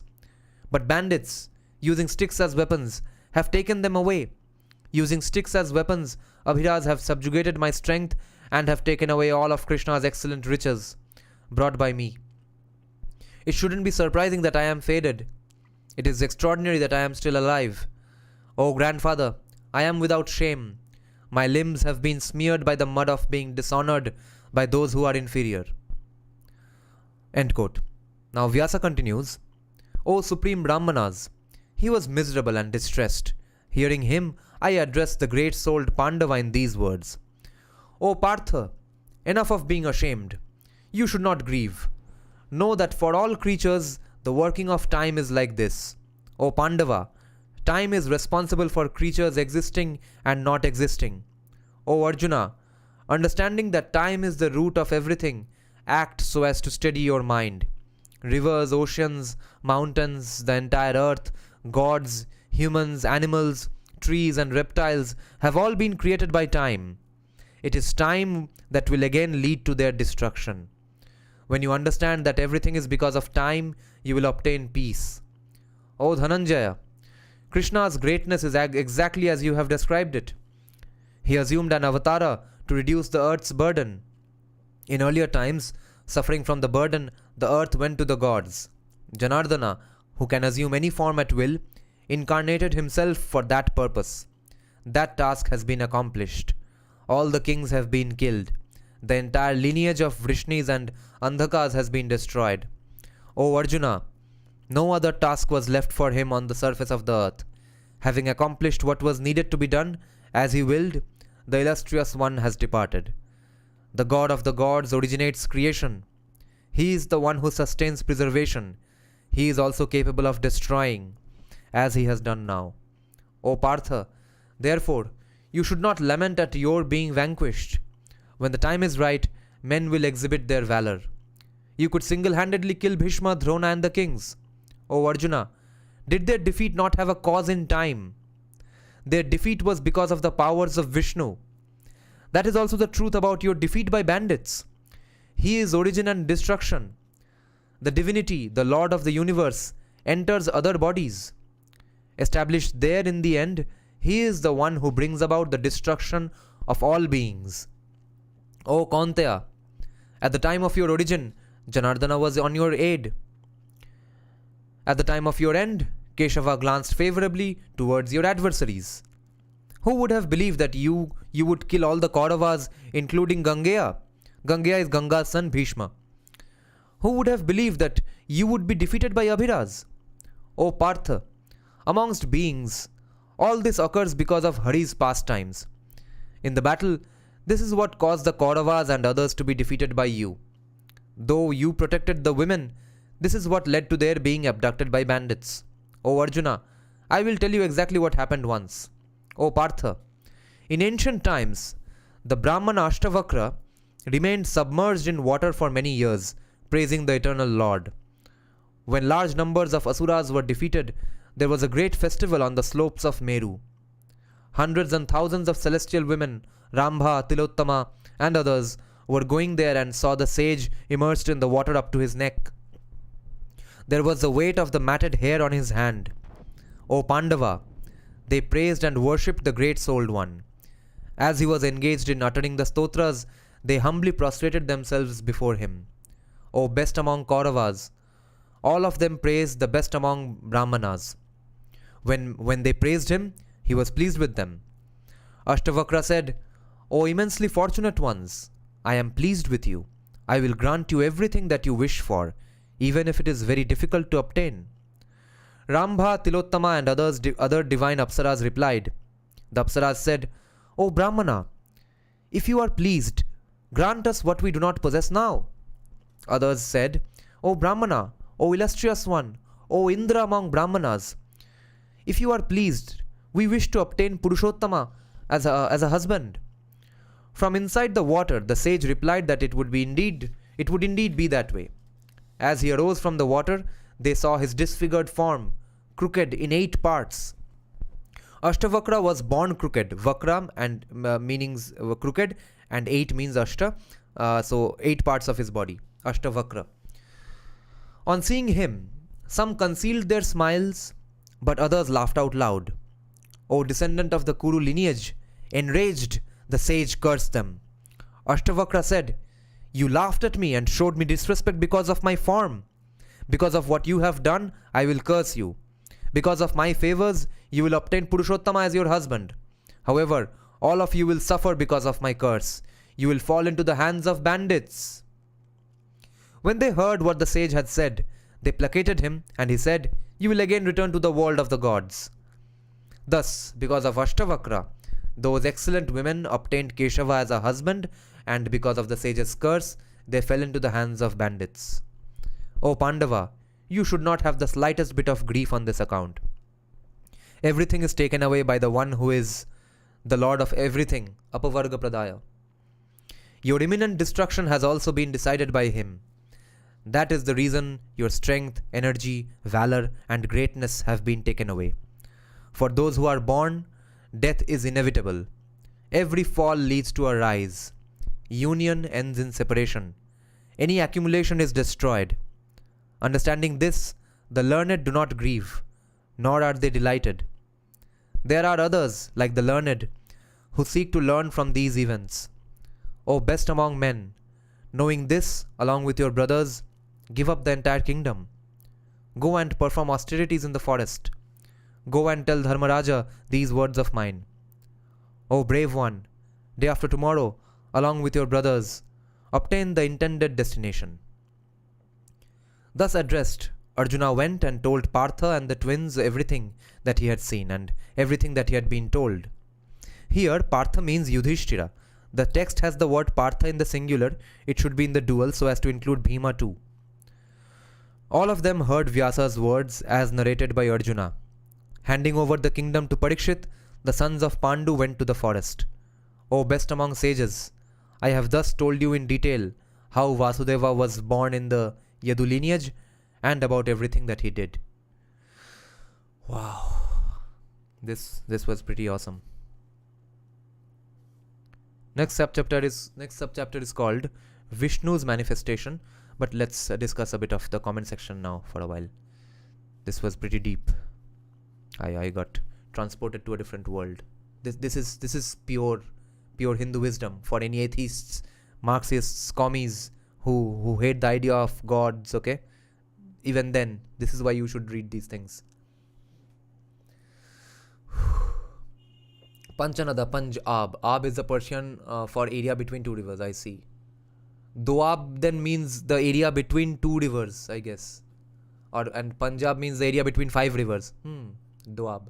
By the way, while we were discussing Gautam Buddha, he didn't technically reject Veda, rather merely criticized Karma Kand, as later he states the Yajur Veda, similar to how it is in some verses in Bhagavad Gita. Like afterwards he said words, okay. All I know is that he was mainly against the animal sacrifice. Other than that, he did not have much problems. Panch is 5, Aap is water. So Panch Aap to Punjab. My comment on Sati got vanished. Why in an ideal society, a Dharma Rajya, woman would feel the need to end her life when her husband dies? Doing that during Turkic invasions is understandable. There are two possible explanations. Either this is after Turkic invasions, this section is being written after that, or it's being written so far back in such a primitive society that a wife is basically has nothing to do. Okay, she's jobless, she's without any food to eat, something like that. Let me refresh the comment section once.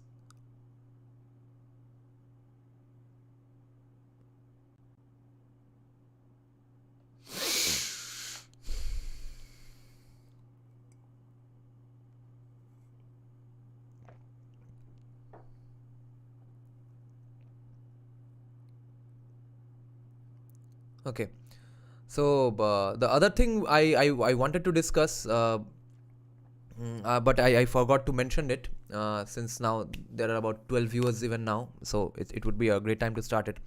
So what do you think is going to happen in the mysterious special session of Parliament? Okay, there are 4 guesses that's doing the rounds, right?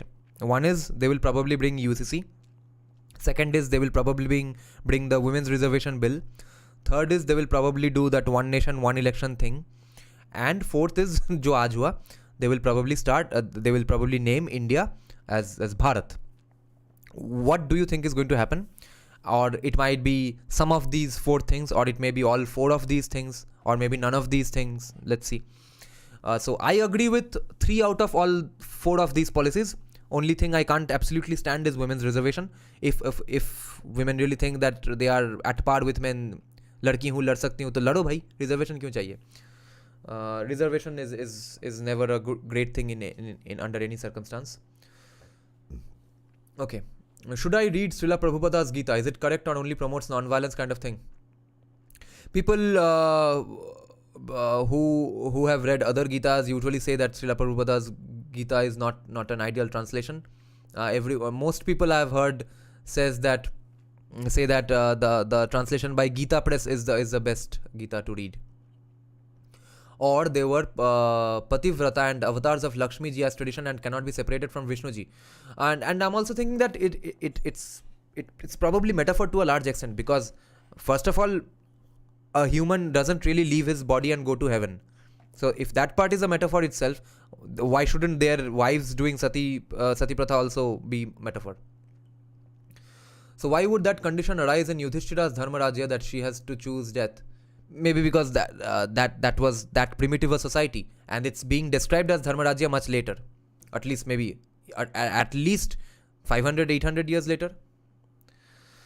Read Gyaneshwari, Shankara Bhasya, Ramanuja Bhashya, Abhinav Gupta commentary. Is one nation, one election even feasible? Yeah, why not? It will save up a lot of time, but the most exciting thing for me is that Trinamool won't have enough gundas to beat everyone up if all the elections are done in one day. I think it's going to be India to Bharat and women's reservation. I think it's going to be UCC and women's reservation. Bharat शायद ऐसे ही discourse चालू करने के लिए बना दिया है. And okay, now let's start a bit of the next chapters as well. It's called Vishnu's manifestations.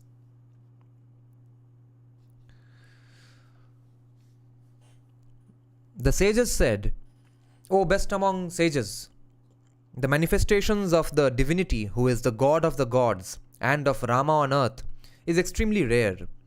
You have spoken about it and about his activities. However, having heard about the illustrious one's account, we are not satisfied. We wish to hear about other manifestations of the Lord of the universe. In the Puranas, the virtuous have spoken about the infinitely energetic Vishnu's manifestations as Varaha. We have heard about it. However, we do not know about his conduct and his nature in detail. We do not know about his deeds, his qualities and his sentiments. What was the reason? What was Varaha's nature? What was his form? Who was the divinity? What was his conduct and prowess like? What did he do? When Brahmanas assembled at a sacrifice and are told about the great Varaha's conduct, their minds are pleased. It brings happiness to all the worlds. O Brahmana, how did Narayana assume the form of Varaha? How did the destroyer of enemies use his tusks to raise the earth up from the ocean? We wish to hear about the activities of the slayer of enemies in detail. O Lord, our minds are inclined to hear about the intelligent Hari Krishna's deeds in due order and about his advent. O Brahmana, what was his nature? You should tell us." Okay, one of our viewers is from Varaha Nagar, so it's going to be interesting. Oh, Shravya is here. She was listening secretly. It's probably going to be women's reservation bill, looking at how this party is more interested in people pleasing. Yeah, we already have anti-men laws. This is cherry on the. This is very bad. It seems much has not happened today. Chat appears to be pretty inactive. The end of Mahabharata is so depressing. Even after so much struggle to establish Dharma, it didn't last even a generation. Shubhratri, sir. Yeah, Shubhratri. Varaha Avatar is even mentioned in Atharva Veda and how he lifted earth. Nice. Vyasa replied, "You have asked great and weighty questions. To the best of my capacity, I will tell you. Hear about Vishnu's glory. It is good fortune that your inclinations have turned towards hearing about Vishnu's powers. O excellent Brahmanas, it is good fortune that your inclinations have turned towards hearing about Vishnu's powers. O excellent Brahmanas, I will tell you about Vishnu's manifestation. He possesses 1,000 faces, 1,000 eyes, 1,000 feet, 1,000 heads, 1,000 hands, 1,000 tongues, and 1,000 diadems. He is the divinity who does not decay. He is the radiant Lord. He confers 1,000 boons. He has 1,000 beginnings. He has 1,000 arms. He is the one without decay. He is the sacrifice, the extraction of soma juice, the person performing the sacrifice, the oblation, the sacred vessels, the altar, the initiation for the sacrifice. Initiation for the sacrifice means sankalpa or what? The kindling, the ladle, the broad spoon, soma, the basket, the mortar, the water used for sprinkling, dakshinayana, the advaryu, the brahmana who chants the sama hymns, the assistant priests, the sacrificial hall, those present at the sacrifice, the sacrificial altar, the wheel, the stake, the narrow spoon, the charu, the pestle, the sacrificial room to the east, the sacrificial arena, the person offering oblations, and everything else. He is everything short and extremely large in size, all mobile and immobile objects. He is rites of atonement, arghya, the level ground for the sacrifice, and kusha grass. He is the mantras that convey oblations offered at sacrifices into the fire. He is the one who conveys the shares in a sacrifice. He is the shares. He is the one who eats first. He is the one who partakes of soma. He is the oblations offered into the flames. He is the one with the appraised weapons. Brahmanas who know the Vedas speak of him as the eternal Lord of a sacrifice. The intelligent Vishnu, Lord of the gods, bears the Shrivatsa mark on his chest. In the past, he has been manifested thousands of times. The grandfather has said that there will be many manifestations in the future too.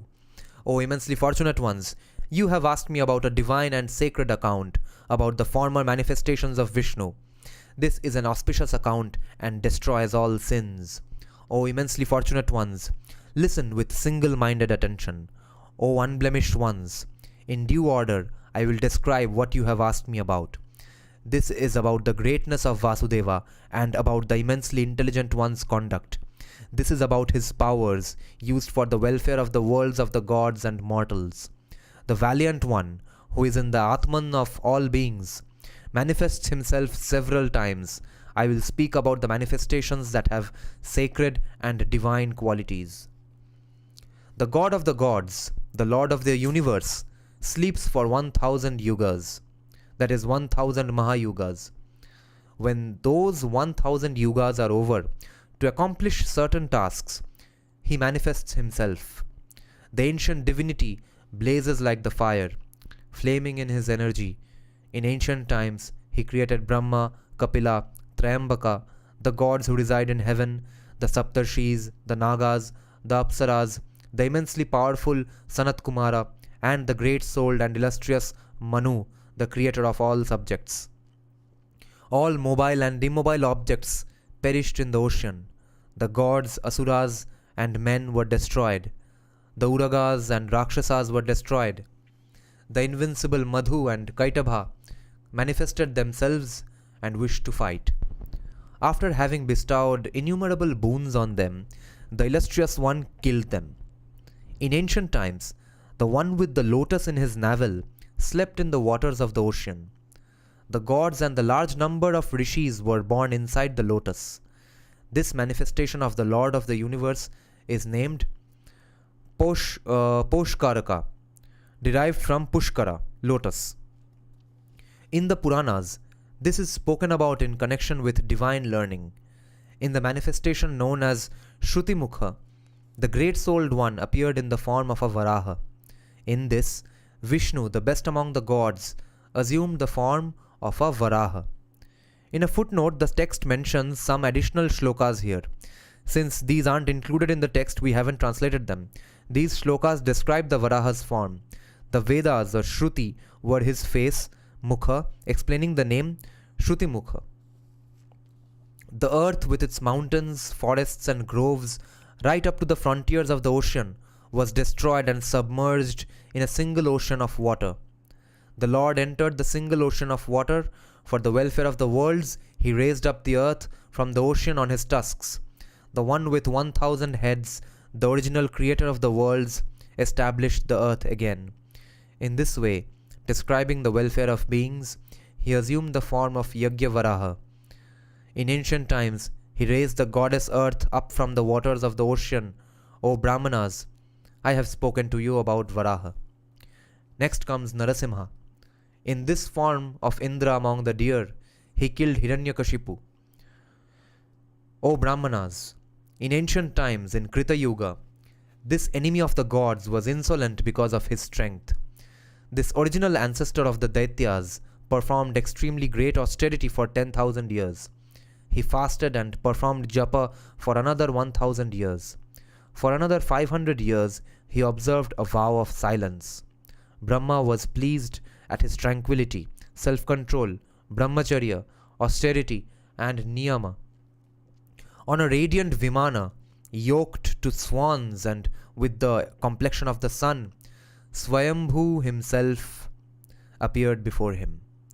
The Adityas, Vasus, the Marut divinities, the Rudras, the Vishwadevas and their aides, the Yakshas, the Rakshasas, the Kinnaras, the directions, the subdirections, the rivers, the oceans, the nakshatras, the muhurtas, those who travel through the sky, the giant planets, the devarshis, those aged in austerity, the learned siddhas, the sacred rajarshis, the gandharvas, and large numbers of apsaras were with him. The prosperous preceptor of mobile and immobile objects was surrounded by all the gods. Brahma, supreme among those who knew about the Brahman, addressed the Daitya in these words. Brahma said, O one who is excellent in vows, I am pleased with your devotion and austerity. O fortunate one, ask for a boon. You will get whatever you wish for. Hiranyakashipu replied, O grandfather of the worlds, let gods, asuras, gandharvas, yakshas, uragas and rakshasas be unable to kill me.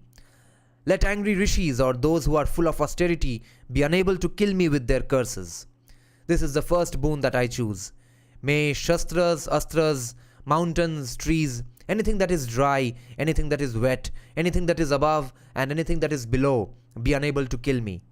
If a person is capable of destroying me, along with my servants, soldiers, and mounts, with a single blow of his hand, let him be the cause of my death.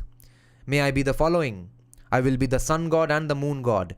I will be wind, fire, water, space, air, and everything. I will be ego, anger, and desire. I will be Varuna, Vasava, and Yama. I will be the lord of riches. I will be the one who bestows riches. I will be the lord of yakshas and kimpurushas. Brahma said, O son, I have granted you these divine and extraordinary boons. O son, there is no doubt that you will obtain everything that you desire. Having said this, the illustrious grandfather quickly left for Vairaja, Brahma's abode, that is frequented by large numbers of Brahmarshis. Having heard about the granting of the boon, gods, nagas, gandharvas, and sages presented themselves before the grandfather. The gods said, O illustrious one, through these boons the Asura will cause us impediments. O illustrious one, be pleased. Quickly think about a means of bringing about his death. O illustrious one, you are Swayambhu. You are the Lord and original cause behind all creatures. You are the creator of Havya and Kavya. You are certainly the unmanifest Prakriti. The god Prajapati heard these words, which were for the welfare of the worlds. The illustrious one answered the large numbers of gods in the following words. Brahma said, O gods, he will certainly obtain the fruits of his austerity. However, when the fruits of austerity are exhausted, the illustrious Vishnu will kill him. Hearing the words of the one who had originated from the lotus, all the gods were delighted and returned to their own divine and respective abodes. The Daitya Hiranyakashipu was insolent because he had been given those boons. As soon as he obtained the boon, he started to obstruct the subjects. The immensely fortunate sages, devoted to their vows, were in their hermitages, self-controlled and devoted to the Dharma of truth. He oppressed them. The great Asura defeated the gods in heaven. The Asura brought the three worlds under his subjugation and started to reside in heaven. Insolent because of the boon he had received, the Danava roamed around on earth. He gave the Daityas shares in sacrifices and deprived the gods of their shares in sacrifices. The Adityas, Vasus, Sadhyas, Vishwadevas, and Maruts sought refuge with the immensely strong Vishnu, the one who is the refuge. He is the divinity who is full of the Brahman. He is the sacrifice. He is the eternal divinity and the Brahman. He is the Lord of the past, the present, and the future. He is revered by all the worlds. He is Narayana, the Lord and the God. He is the one with whom one seeks refuge. They went to him for refuge. The gods said, O Lord of the gods, we are now scared of Hiranyakashipu. Please save us. You are our supreme divinity. You are our supreme preceptor. O supreme among gods, you are the supreme creator of Brahma and the others. Your eyes are like the petals of a blooming lotus. You are the one who causes destruction to the sides of the enemy. For the sake of destruction of Diti's lineage, we have sought refuge with you. Vasudeva replied, O immortals, cast aside your fear. I am granting you freedom from fear. O gods, before long you will get heaven back. This Daitya and his companions are insolent because of the boon. He cannot be killed by Indra and the other immortals. I will slay him. Saying this, the illustrious one took leave of the lords of the heaven. The immensely strong one went to Hiranyakashipu's abode. The Lord assumed a form that was half that of a man and half that of a lion. Assuming the Narasimha form, he touched one hand with the other hand. His form was like that of a dense cloud. His voice was like that of a dense cloud. His blazing energy was like that of a dense cloud. His force was like that of a cloud. He was like a proud tiger in his valor. The extremely strong Daitya was protected by large numbers on insolent Daityas. When he saw him, he slew him with a single blow of his hand. I have spoken to you about Narsimha. Nrsimha is the same as Narasimha. Vamana is next. In ancient times, for the destruction of the Daityas, the powerful Vishnu assumed the Vamana form in the course of the powerful Bali's sacrifice. In 3 strides, he agitated the great Asuras, who could not be agitated by others.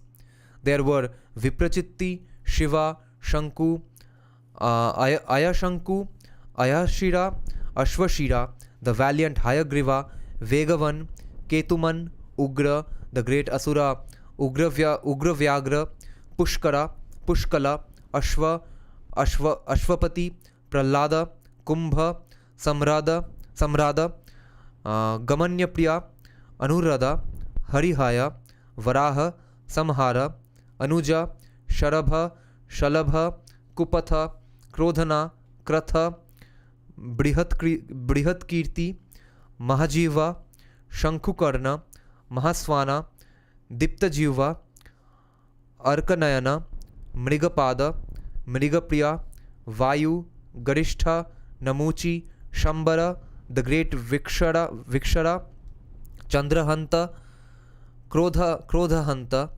Krodhavardhana, Kalaka, Kalakopa, Vritra, Krodha, Virochana, Garishtha. This is repeated. There may have been 2 of the same name.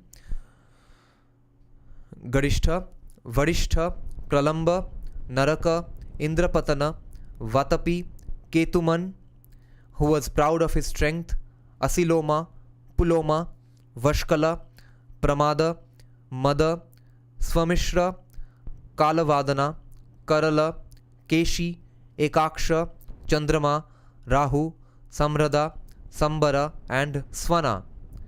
They had Shatagnis. A Shatagni was a weapon that could kill 100 in one blow.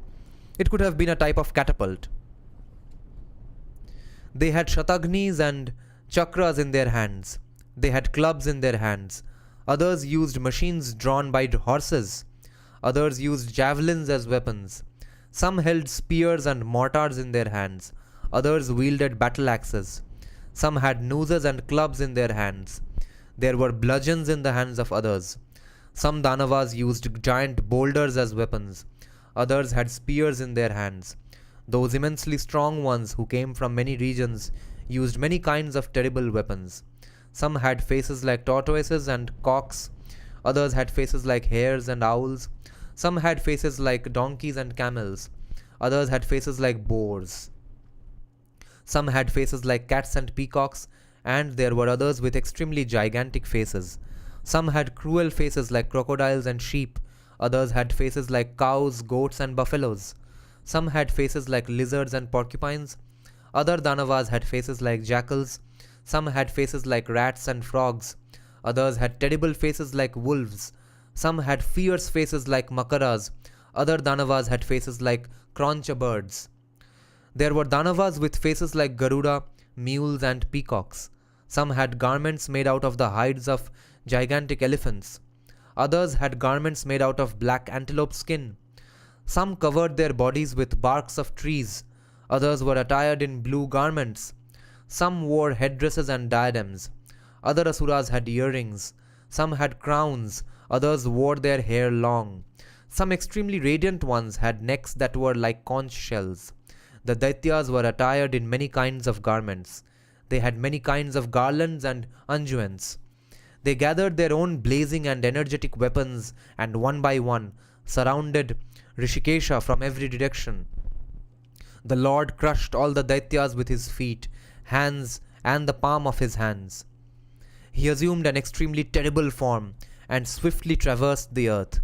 As his valor covered the earth, the sun and the moon were near his chest. Vamana increased in size. As his size increased, the sky was near his navel. As he increased even further, everything was at the level of his knees. O Brahmanas, I have spoken to you about Vishnu's great valor. The entire earth had been taken away, but he took it back from the bulls among the asuras. Vishnu, supreme among strong ones, gave Shakra the earth. The manifestation of the great souled one is known as Vamana. Brahmanas who know about the Vedas speak about Vishnu's fame. Vishnu is in the Atman of all beings. The great souled one had another manifestation known as Dattatreya, who was full of great fortitude. The Vedas, the rites, and the sacrifices had got destroyed. The Dharma of the four Varnas had become narrow and loose. There was a great increase in adharma. Truth had been destroyed, with everything established in falsehood. This phrase is interesting. The four Varnas had become narrow and loose. Narrow and loose. Truth had been destroyed, with everything established in falsehood. With Dharma destroyed, the subjects were suffering. The great souled one brought back sacrifices, rites, and the Vedas. The great souled one freed the four Varnas from their narrowness. The intelligent Dattatreya, the one who bestows boons, conferred a boon on the intelligent Kartavirya, the king of Haihaya. O king, for my sake, you have used these two arms of yours. Therefore, there is no doubt that you will have 1,000 arms. O Lord of the earth, you will protect the entire earth. When you are present in a battle, large numbers of enemies will find it impossible to look at you. This was the extraordinary and auspicious manifestation of the prosperous Vishnu. The great souled one was again manifested as Jamadagni's son. Because of his 1,000 arms, enemies found it impossible to vanquish King Arjuna in battle. King Arjuna here means Kartavirya Arjuna. But Lord Rama, meaning Parshurama, killed him and destroyed his army. King Arjuna was seated on his chariot and Rama brought him down on the ground. Though Arjuna thundered like a cloud, Rama crushed him. The descendant of the Bhrigu lineage severed all of his 1,000 arms. He used his blazing battle axe to destroy him and his kin. The earth, adorned with the mountains Meru and Mandara, was strewn with Kshatriyas, and he emptied it of Kshatriyas 21 times. The extremely illustrious Bhargava made it bereft of Kshatriyas, and to destroy all his sins, performed a horse sacrifice. At this sacrifice, the descendant of the Bhrigu lineage offered a great donation as Dakshina. Cheerfully, he gave the earth to Kashyapa, Marichi's son. At this great horse sacrifice, the immensely illustrious one gave the king elephants, horses, sparkling chariots, supreme charioteers, inexhaustible gold, cattle, and kings among elephants. Even today, for the welfare of the worlds, the descendant of the Bhrigu lineage, the lord who was Jamadagni's son, roams around, performing terrible austerity. He is like a god and resides on prosperous Mahendra, supreme among mountains. Vishnu is the lord of the gods. He is eternal and without decay. This manifestation of the great souled one is known as that of Jamadagni's son. Now, where is Mahendra Parvat? In Cambodia. Where is the biggest Vishnu temple in the world? Angkor Wat. In the 24th Mahayuga, Vishwamitra was born first. He was born as Dasharatha's son. Okay, which Vishwamitra is this? Is this the Vishwamitra who was the father of Madhuchanda, who is basically credited with even the first Shukta of Rigveda? In the 24th Mahayuga, Vishwamitra was born. He was born as Dasharatha's son, with large eyes like lotuses. The mighty armed one, the lord of all lords, divided himself into 4 parts: Rama, Lakshmana, Bharata, and Shatrughna. He was like the sun in his energy and was known in the world as Rama.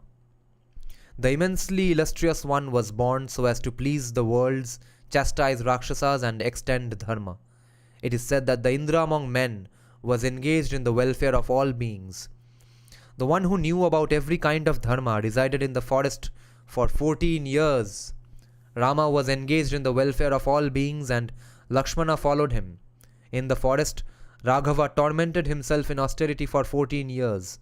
The one who was formerly known as Lakshmi followed her husband. She assumed the form that people knew as Sita and remained at his side. To accomplish the task of the gods, he resided in Janasthana, as part of the forest of Dandakaranya, Orissa. The cruel Pulastya's descendant Ravana. So the cruel Pulastya harmed the bull among men. The immensely illustrious one sought out Sita's trail and killed him. Ravana, Indra among Rakshasas, was invisible in battle and could not be slain by large numbers of gods, asuras, yakshas, rakshasas and serpents. He resembled a mass of blue collyrium and was united with crores of rakshasas. Ravana was cruel and made the three worlds shriek. He was impossible to vanquish and impossible to withstand. He was insolent and was like a tiger in his valor. He was insolent because of the boon he had received, and large numbers of gods found it impossible to look at him. In a battle, he killed Ravana, along with his advisors and his soldiers. The lord of the Rakshasas was gigantic in size and immense in strength. Rama, the supreme lord of beings, quickly slew that Ravana. In an encounter for Sugriva's sake, he killed Vali, the immensely strong Indra among Vanaras, and instated Sugriva. Madhu's son was the insolent Danava named Lavana. The great and brave Asura was insolent because he had received a boon, but he killed him in Madhu's forest. Lavana was killed by Shatrughna in the area around Mathura. Maricha and Subahu were supreme among strong ones. Using their strength, they destroyed the sacrifices of sages who had cleansed their souls. However, the great-souled one dashed their hopes and killed them. In battles, he killed other Rakshasas who were terrible in encounters. Viradha and Kabandha, the two Rakshasas, were terrible in their valor. They were Gandharvas who had become confounded because of curses, and the tiger among men killed them. In battles, Rama used arrows that were as radiant as the sun's rays and flashes of lightning with colorful tufts and made out of molten gold. Their essence was like that of the great Indra's Vajra. He used these to kill enemies. For slaying enemies of the gods, impossible for even the gods to assail, the intelligent Vishwamitra gave him Shastras. In earlier times, he was present at the great-souled Janaka's sacrifice, and in his pastimes, playfully shattered Maheshwara's bow. Rama, supreme among all those who uphold Dharma, performed all these deeds. Without impediments, he continuously undertook 10 horse sacrifices. As long as Rama ruled over the kingdom, there was no malice or use of inauspicious words. The wind that blew did not cause any agitation. No wealth was ever taken away. Widows did not lament, and there were no calamities. Okay? So see, when actually Ram was the king, widows did not lament. Widows also did not have to perform sati pratha. As long as Rama ruled over the kingdom, everything was auspicious there. Creatures did not suffer from any fear on account of water, fire, wind or blows. The old never had to perform funeral rites for the young. That is Brahmanas. Kshatriyas were devoted to those who observed Brahmacharya. Okay, so the earlier ones, it meant that the young didn't die before the old, obviously. And now it means Kshatriyas were devoted to those who observed Brahmacharya, meaning Brahmanas. And Vaishyas were devoted to Kshatriyas. The Shudras did not suffer from Ahamkara and served the 3 Varnas. Women did not serve those who were not their husbands, and husbands did not serve those who were not their wives. I have to underline this.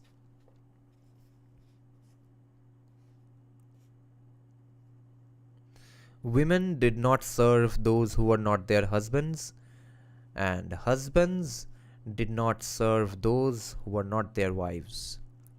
Everyone in the world was self-controlled, and the earth was devoid of bandits. Rama alone was the one who sustained. Rama was the one who protected. As long as Rama ruled over the kingdom, the lifespan was for 1,000 years and people had 1,000 sons. They did not suffer from disease. As long as Rama ruled over the kingdom, there was unity everywhere on earth, among gods, rishis and humans. In this connection, those who know about the ancient accounts recite a chant. The chant is, "Such was the true greatness of the intelligent Rama that people were immersed in him. Rama was young, his eyes were red and his face was radiant. He was pleasant in speech, his arms stretched all the way up to his knees. He was mighty armed, and his face was excellent. His shoulders were like those of a lion. Rama ruled over the kingdom for 10,000 years. Without stopping, the sounds of hymns from the Rig, Sama, and Yajurveda, and the sound of the great-souled one's bow twanging were heard in the kingdom. So were the sounds of 'let it be given, let it be eaten', sounds heard at donations and sacrifices. He blazed in his own radiance and was full of the guna of sattva. Rama, Dasharatha's son, was more radiant than the sun or the moon." The text does not clearly indicate where the chant ends. We have arbitrarily ended it here. He performed hundreds of sacred sacrifices, and when these were completed, Dakshina was given. The immensely strong Raghava left Ayodhya and went to heaven. Such was the mighty armed descendant of the Ishkvaku lineage. Having slain Ravana and his companions, the Lord went to heaven. In the Kalpa known as Mathura, for the welfare of all the worlds, the great-souled one had another manifestation known as Keshava. In this form, in a human body, the valiant one killed the Daityas, Shalva, Chedi, Kamsa, Dvivida, Arishta, Vrishabha, Keshi, Putana, the female Daitya, the elephant Kuvalayapida, Chanuda, and Mushtika. Extraordinary in his deeds, he severed Bana's 1,000 arms. In encounters, the immensely strong one killed Naraka and Yavana. Having used his energy to slay the lords of the earth, he took away their jewels. On earth, the lords of the earth who were wicked in conduct were killed. In this way, for the welfare of the worlds, the great-souled one will manifest himself in the village of Shambhala under the name of Kalki Vishnu Yasha. For the welfare of the worlds, there are many other divine manifestations of the immensely illustrious divinity. Along with large numbers of gods, those who know about the Brahman have sung about them in the Puranas. In reciting his manifestations, even the gods are confounded. What is described in Puranas is like what exists in Vedas and Shruti texts. Only an indicative list of manifestations is recited. The Lord is the preceptor of all the worlds, and his manifestations deserve to be recited. When his manifestations are recited, the ancestors are pleased. If a man joins his hands in salutation and hears about the infinitely valiant Vishnu's Yogamaya, he is freed from all sins. Through the favors of the illustrious one, who is the Lord of Yoga, he quickly obtains enhancement, prosperity, and extensive objects of pleasure. O best among sages, I have thus described the sacred account of the infinitely valiant Vishnu's manifestations. This destroys all sins. This is the end of this subchapter. Next subchapter is called Path to Yama's World, which we will do next day. This was pretty deep. Now let's check out some comments again. And let me have some coffee.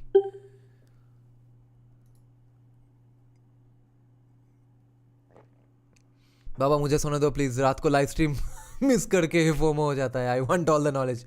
Yes, सुबह देख लेना audio book की तरह, video बंद करके काम करते करते, खाना पकाते पकाते, वर्कआउट करते करते सुन लेना. What Jallikattu and Toby. या अरे टोबी कोलकाता में रिलीज़ भी नहीं करेगा. GGVV is better than Toby. Okay. Mallikapuram watched already. I actually expected more from Toby. They could have done so much more. Missed opportunities. I see. The Vishwamitras, the Bharatas or descendants of Bharata are descendants of Vishwamitra. Bharata is the son of Shakuntala, the daughter of the sage Vishwamitra, Mahabharata of Adiparva. Vishwamitra, receiver of Gayatri Mantra, guru of Ram, father of Shakuntala, competitor of Vashisht. Okay, so this is the same. Whose son is Madhuchanda then. Angkor Wat is mentioned in Doraemon anime too. I see. Ancient people be like giving goddamn earth as donation. building mathas. I went to Bhojpur and on ASI board they wrote the same thing there. His brother wrote biography of Shankaracharya. Kartavirya captured Ravana and was killed by Parashuram. Yeah, we discussed that later on. He was Shankaracharya Sampradaya. I see. If BJP ever comes to power in Bengal, should authors like Madhusudan Datta and Shukanta Bhattacharya be removed from school curriculum for writing anti-Hindu and Marxist poems respectively? No. Their anti-Hindu poems should be eliminated, not all their works. Shankaracharya in a way reorganized Hindu theology and society. Most Vedic sampradayas can be traced back to Adi Shankaracharya. Unless you say that only Hinduism oriented poems should be taught, in that case we can have a further argument, discussion, debate, whatever, then we can decide those things. And even previously what you had mentioned that even all the Bengali Brahmins are from Kanyakubja, so do I consider them outsiders as well? No, I don't consider them outsiders, nor do I consider anyone with the surname Sen outsiders. Even when some of them do say that yes, we were descended from the Sena kings only, I am considering Sena kings outsiders in the context of that timeline. When they did come, they were outsiders, whereas Shashank was not really an outsider, not that we know of. In that sense, Shashank is more Bengali than the Sena dynasty. Shankaracharya in a way reorganized Hindu theology and society. Most Vedic sampradayas can be traced back to Adi Shankaracharya, and that is why the Buddhists and Ambedkarite Navayana Buddhists say that there was no Hinduism before Adi Shankaracharya, and so therefore Hinduism happened after Buddhism. He was great Acharya from Vijayanagar and wrote commentary on all 4 Vedas. Mostly Hindi but ancestral Marwari. I speak Bengali too. Shayanacharya is the one whose Veda Bhashya you purchase in market except for Arya Samaj. Yes. The process of worshipping God is purifying in itself, right? Asuric tendencies get dissolved while doing tapasya. I have heard about Shankaracharya, but who is Shayanacharya? Tell me more about him. Yeah, he is famous for doing the Rig Veda Bhashyas. Waiting for the day when we do a Sanskrit live stream. Dekhte hai, 10 saal baad maybe. Temporary goal achievement, motivation, and Shivaji and Brahmaji give boon more easily as stated in Bhagavat. What's your mother tongue? Listen to this, as much English is making me miss our languages. Yes, listening to this makes you miss your language even more. In these stories, I have 2 questions. How come a Daitya in the process of worshipping Brahma or Shiva to attain boons get rid of their asuric tendencies? Vaman Avatar is mentioned in first mandala of Rig Veda. When will next Bangla live stream be? तो इंग्रेजी सुने माथा बात. Yeah, I'll have to return with Bangla live streams very soon. Probably this week only. Linguist Shankaracharya wrote so many hymns worshipping Sakar, Bhaja Govindam for Krishna form, Bhavani Ashtakam for Bhavani form, Mahishasur Mardini Stotra and so on. I see. They worship as here to learn said all 5 Vishnuji, Shivji, Shaktima, Ganeshji, Surya Deva as same gods multiple form. I was not here for 2 days and you have learned Tulu. So we have here Hiranyakashipu, Hiranyaksha and Hiranyakashipu fused. Yeah. Ever heard of Shankaracharya and Shayanacharya, their tradition? Yeah, I've heard their names. What is Smartha tradition? Heard it for the first time. Smartha is derived from the word Smritis. Oh, I see. In Smartha, there are 5 Sakar principal gods: Ganesha, Surya, Shiva, Vishnu, Shakti. By the way, I was angry when you were reading Vishuddha Manusmriti back then. Was Vedantin versus Arya Samaj controversy was going on, and like the Anand Saraswati said, we worship Shiva PP, which was wrong. That's opposed. Yeah, I didn't even know that was an Arya Samaji Manusmriti. I just looked up on Amazon ke chalo kuch Manusmriti unabridged jo bhi ho, whichever is not just commentary, not just key points, like 5 awesome things about Manusmriti. I wanted to read as much of a primary source as possible. तो English में यही मिला, available था easily, cost भी it seemed feasible, and I don't think nothing was really costlier than this particular Manusmriti. So I bought these. After almost finishing the live stream, near the end of the live stream, some people started saying that ये तो Arya Samaji Manusmriti है, क्या बोल रहा है ये? And then I heard even Sanjay Dikshit and Nityananda Mishra discussing this Manusmriti as well, that they were saying that वो आर्य समाजियों ने एक अपना खुद का मनुस्मृति भी बना लिया है, विशुद्ध Manusmriti. Can you do Bangla 101 streams to teach Bangla? No, too boring a job for me. Because I have so many other interesting books to discuss and topics to discuss. Michael Madhusudan Datta. Yes, but he returned to Hinduism. He did not remain Michael. Madhusudan Datta's greatest poem, Meghnad Badh Kabbo, calls Ram, Lakhon, Bhikari and Chandal, but must give credit where it's due. Bangla language was amazingly well written despite the story being anti-Hindu. Yeah, that's what. Okay then.